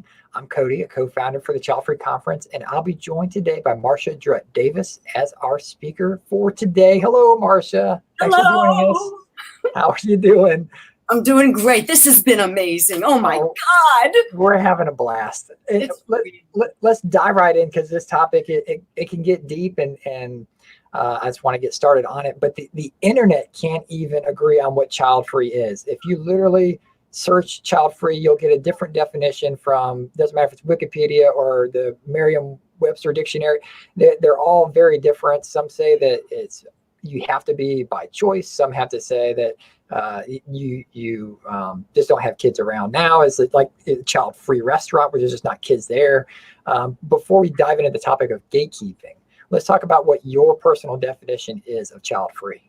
Well, before we say that, I didn't even know what gatekeeping meant. When you told me I'm speaking on gatekeeping, I said, yes. Then I said, what's gatekeeping? Let's do this. I didn't know what it was. But in case anybody doesn't know, it's when somebody is saying that my definition is better than your definition. And if your definition doesn't fit my definition, you're out. Or I'm taking you out. You're an expert on this topic, and that's why we're so happy that you're able to and agree to do it. Is that, I mean, as far as gatekeeping goes, you've been on the side of it, and we'll get into that in a moment. But so like, what does child-free mean to you? Okay, so first of all, I hate the name child-free. I hate the name childless. I have been trying for decades to come up with another word because we're not free, some of us, of children. We have nieces and nephews and neighbors and kids that we teach. So why are we free of them? We're not less, and those who teach fertility are not less. So this is what I came up with. All right, let's hear it. Drum roll. Child-free is a personal lifestyle choice for people who don't want, can't have, or shouldn't have children. All right, we'll submit that to the internet gods and see if we can get that to happen. So you've been in the child-free movement for decades. If anybody has Googled child-free at any point in time, something that you have touched has come up in the search. And so how have you seen what is now known as being child-free? How have you seen kind of that movement evolve since you got engaged with it decades ago? Back in the years of the dinosaurs roaming the planet, 1974. Well, it has certainly evolved to be truly international, touching people all over the world. Where in the beginning it was really the United States. I worked with Ellen Peck in the very first conference for the child-free lifestyle. And we didn't have the kind of exposure we have here on the internet, on YouTube, everywhere. There was no social media. So we just had to rely on reaching each other through word of mouth and books. And at the time, there was only one book. Changed my life, The Baby. There it is. And it's a little worn, but this is my Ellen, who we sadly lost at a very young age to cancer. It has evolved. It's become more defensive in some ways and more opening in other ways. This whole thing about gatekeeping and who should be called child-free, who shouldn't be called child-free. I mean, can I talk about what happened to me when I dared to mention in my first book that I tried once being a stepmother and how I was shunned, and some people on the internet said I was a fake, I was a phony, I was only interested in making money off of my books and my cruises. I had a tsunami of people leave my site, which at that point was, doing very well. And it is now too, so we got them back. But it has evolved, and yet so much of it is the same. On this panel and the people before you, and the same things over and over. The truth is, I wish we didn't have a need for a conference. I wish we didn't have to have Facebook sites and support sites. I wish it was just accepted. It's our choice. It's one day. From your lips. I'm alive. Well, you mentioned Ellen Peck, and she and Shirley Rattle were actually, I think it's her name, Rattle, were the co-founders of the National Organization for Non-Parents, NON, back in '72. And that was really like the first attempt at society from our standpoint of being child free, kind of staking a claim to it ourselves before you look at scientific papers. And it always called everyone childless because the scientific community, and they still don't have a term that they use it. They typically say childless, even when they mean child free people, meaning they chose not to have children. But that was the first attempt with NON to say, let's have an organization. Let's rally around this. Let's build on this. Let's find other people like us. And eventually Shirley became a parent herself. And so I'm just curious, and other people might be as well, was she gatekept, I guess would be the term. We didn't have that word. Yeah, but how did the community that she literally helped to build, how did it react when she became a parent? We welcomed it. We're not against people being a parent. Having people who are parents telling us the truth, and her books tell the truth. Mother's Day is over. I mean, she wrote it with a boom. This is the truth. Of course, at the end, saying that Lisa and David, her children, were, loved and respected. And I'm glad, because I'm sure her kids would not like to see that, in a book. But it was wonderful knowing that we had parents joining us. When I do my cruises, I've had parents who have supported their children on board. We just wrap our hearts around them because some of us don't have that joy. Some of us have parents who say, you're out of the will, or we don't want you at Thanksgiving. So to have parents involved with this organization is lovely. It was very well accepted. It's great to have a support group of the outside. It's my wife was having a conversation in a little Facebook group once, and someone had said that they were child free as well when she said that she was child free. It's like, oh, I'm child free too. My kids are out of the house. Like, she's empty nesting basically. And someone who is a parent jumped in and said, no, you're not child free. Child free means this. You literally have had kids like that's. And so it's interesting to see, parents understand what it is to be child free for a lot of people. Right. Not necessarily, I guess that's not gatekeeping, but that person literally is a parent. So, but it's great to have, I can't think of the word, just people acceptance. Yeah. I mean, people who will step up for us as well. And then, like you said before, it'd be great if we didn't need this conference to begin with, because it's just an accepted thing with society where people know it's just an option. It's an option. It's an option to have kids. It's an option to not have kids. Yeah. So how do you handle, or how have you handled, because I know it's like you said, a tsunami on you. Have you handled the gatekeeping issue just even now, even today? Because it's not stopping, I'm sure. Right. It doesn't stop. I still have haters. I still have people who will say that I'm a phony and a fake. And you know what? I just look to the people who love me. I just look to the people who are not my bullies. I will not feed a bully. A bully eats anything you're going to say back. If you're going to talk to me rationally, I'll talk to you rationally. If you're going to diss me or tell me that I'm selfish and hedonistic, irresponsible, unloving, uncaring, why did I get married? Hello? What do you need? A test to see if you're fertile before you get married? And I don't go there. I will not do that. So I am very blessed to have 7 amazing administrators on my 6,800 site. Jared, I do have a lot there. And I wish that for you. Here's the thing. We're not in competition. No. I want every site to have 6,800. Respectfully Child Free, who started by Blair LeRae, who unfortunately died falling down the flight of stairs in her home, lacerated her liver. She has over 10,000 on that site. So when we love more and more of this, but as far as gatekeeping, we have questions that we ask, and if they don't fit the answers, they're out. My administrators check on them. We have people constantly seeing whether or not they're following the rules. Most of us who have sites have rules. Mm-hmm. We stick to those rules, and believe me, it's not easy. We don't like the name breeders, although it's kind of fun, but we don't like it. It's offensive. I don't want to be offended by being called names. Why should I call somebody else a name? It's their choice. Unfortunately for the planet, it's not very helpful when there's tons of children being born. Did I answer your question? You did. I think you did. You did. You got it. Well, in the near future, I guess, well, let's look short term here. Do you think that the child-free community will become more guarded or more open to people in varying degrees of that child-free lifestyle, to people, whether they're just dating someone who has a child, or if they become a step parent, or they become a legal guardian because maybe someone passed away and there's no other family to take on that child, and so the state is like, okay, it's going to be you or foster. How do you think the child-free community will kind of move in the near future, and then what do you hope it will do in the long term?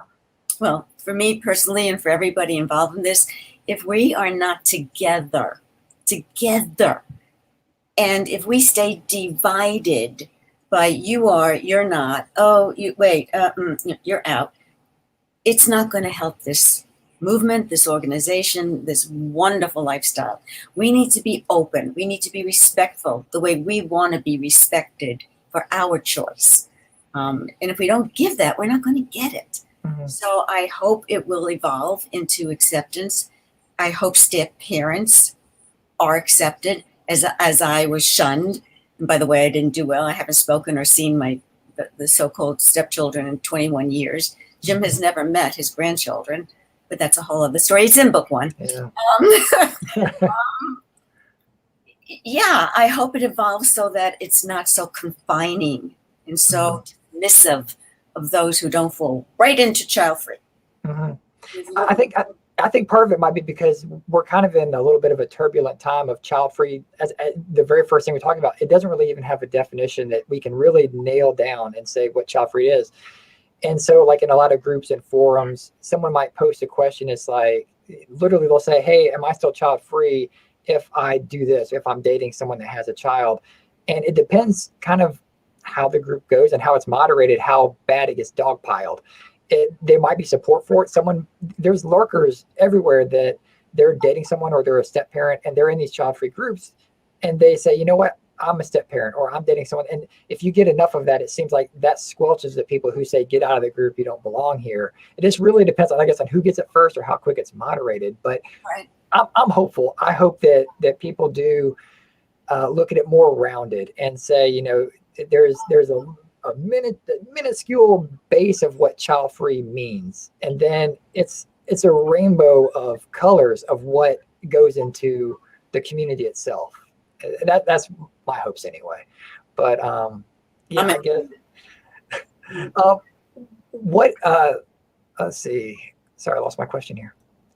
Oh no, this is great. What advice would you give to a person that's considering starting a relationship with someone who has a child? Because that's such a good question. Yeah.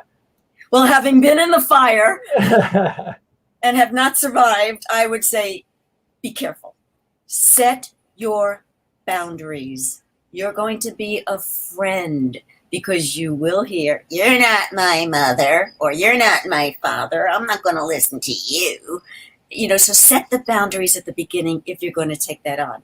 If it's a friendship, develop the friendship. If, on the other hand, the person has those children 24 hours a day, 7 days a week, think carefully. You're going to be in a home with children 24/7. Mm-hmm. So walk carefully, talk openly, make sure of those boundaries, because you are not going to be the one that they're going to go to as much as the custodial parent. It's not easy. It's not, I thought I could do it. I was a teacher. I was nominated Walt Disney's American. I could handle kids. No, I couldn't. Until you had to handle kids. Yeah. Until I had to handle kids.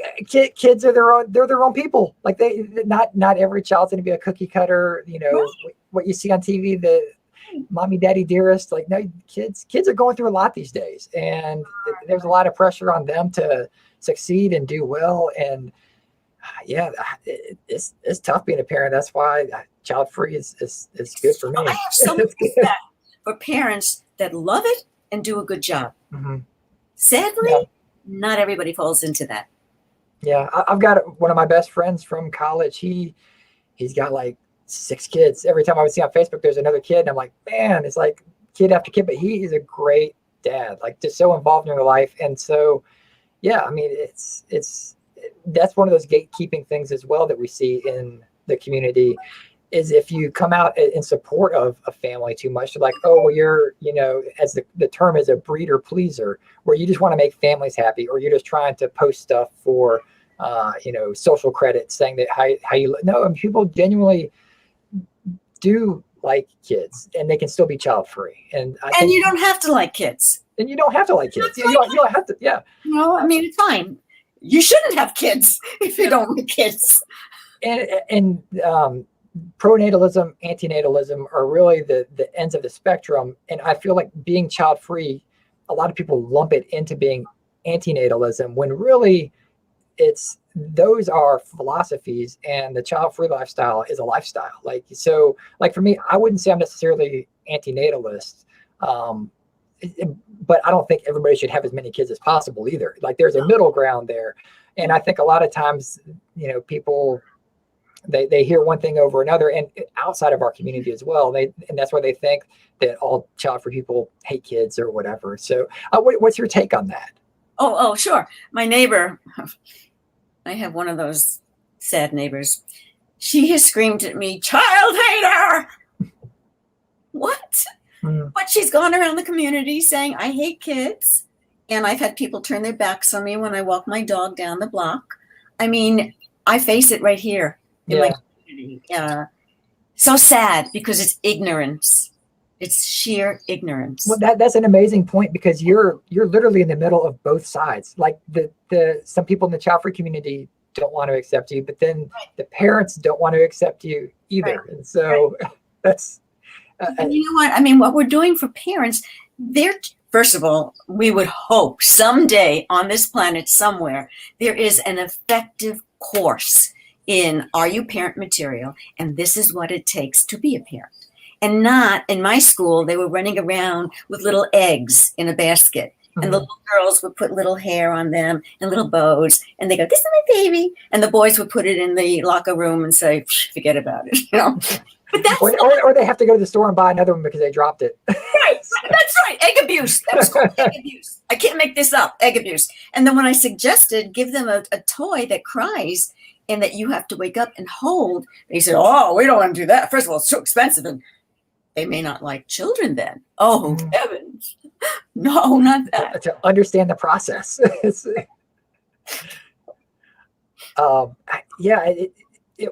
I guess it's. I wish we had more time for this. It's such a great topic and a great conversation. I guess, what would you like to say to the child-free community, since you have all of our attention right now? What would I like to say? I would like to say that we need to step up to the plate, feel our pride in being child-free, not defensive.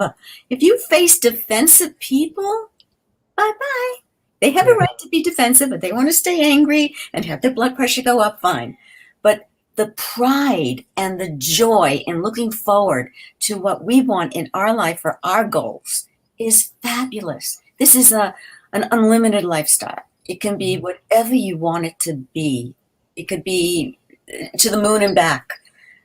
I think that's what I want everybody to know. Feel that pride, not the defensiveness. That's great. Hashtag that. That's awesome. Well, in closing, give me some stuff you want to plug. What's going on in Marsha's world? This is where you get to unload everything. Book 1. There you go. Confessions of a Child-Free Woman. Here I tell what happened when I was on 60 Minutes and lost my job and faced death threats. And here is in the book where I talk about those moments where there were times that I wondered, should I have children? By the way, it's on Amazon. And somebody has said, because I wrote that I'm not child-free. I mean, please. Welcome to the topic. The other book is, wait, what? You don't want children?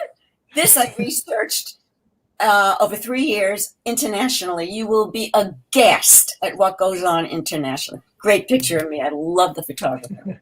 You haven't changed. What was it?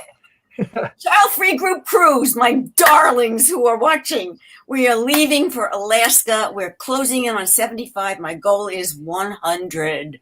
I love Alaska. Well, come with us. Come on, Cody. What's with you? I don't want to travel anywhere right now. That's just me. It's I know. Next year, and we have, wait for it, Teresa, who's going to be screening on board in the theater in a pajama party, My So-Called Selfish Life. She's on board.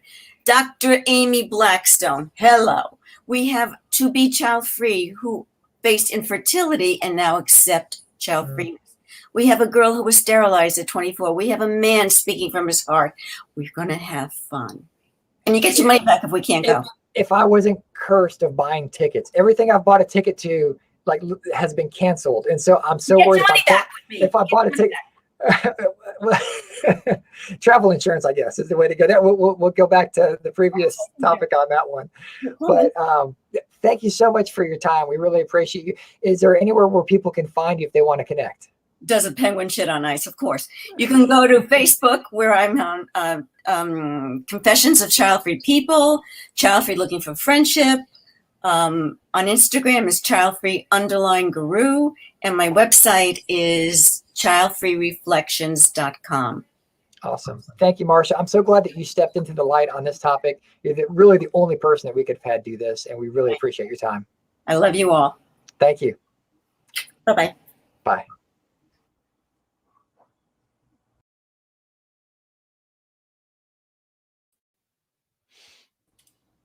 All right. Hi. That was a great first half of the day. We still have way more to go. Oh my gosh, this is actually real. I hope you guys are enjoying the show. I just was laughing my ass off with Marsha. This is incredible. We've been planning this since last December. I mean, you guys started before I joined. We're like, we hope people watch this. If we get 3 people watching us, that'll be great. Thank you to everyone. Like the comments, I've been trying. It's hard For because real. we're doing Zoom rooms with the speakers. Well, there's a lot happening behind the scenes, but this is 2 hours. I feel like, I haven't slept in months, but this is amazing. This is amazing. I'm so over the moon right now. Time has flown by of doing this thing. It's already noon where I'm living in Central Time. So yeah, we have way more to come. Remember to subscribe to our YouTube channel. It's been just going up and up, and I'm very ecstatic about that. I think we're gonna try Facebook again once we do. Cody, you can. What's about to happen, guys? We're gonna go into our second half, so don't go anywhere. This is still going on. We've got a great halftime show coming up that you can view and enjoy, but we're gonna end this current live stream for a moment, get everything queued back up. So if you don't see us within the next 30 seconds or a minute, just refresh whatever browser you're on, whether it's YouTube, and then we'll probably pop up on Facebook, but Facebook will probably say we've broken another copyright, so who knows? So who cares? Anyway, at this point, plug the heck out of YouTube, share that link everywhere. Because we know it's running right now, so we can kind of trust that. Let's send everybody to YouTube. All the comments are great. You guys are being awesome. Give it likes, give it comments. Let's do this. This is fun. I love the conversation that's happening in chat. We see it. It is. We can't always comment, but this is amazing. So thank you guys for being here so much. And we'll be right back. Yep. All right. Thank you guys. See ya.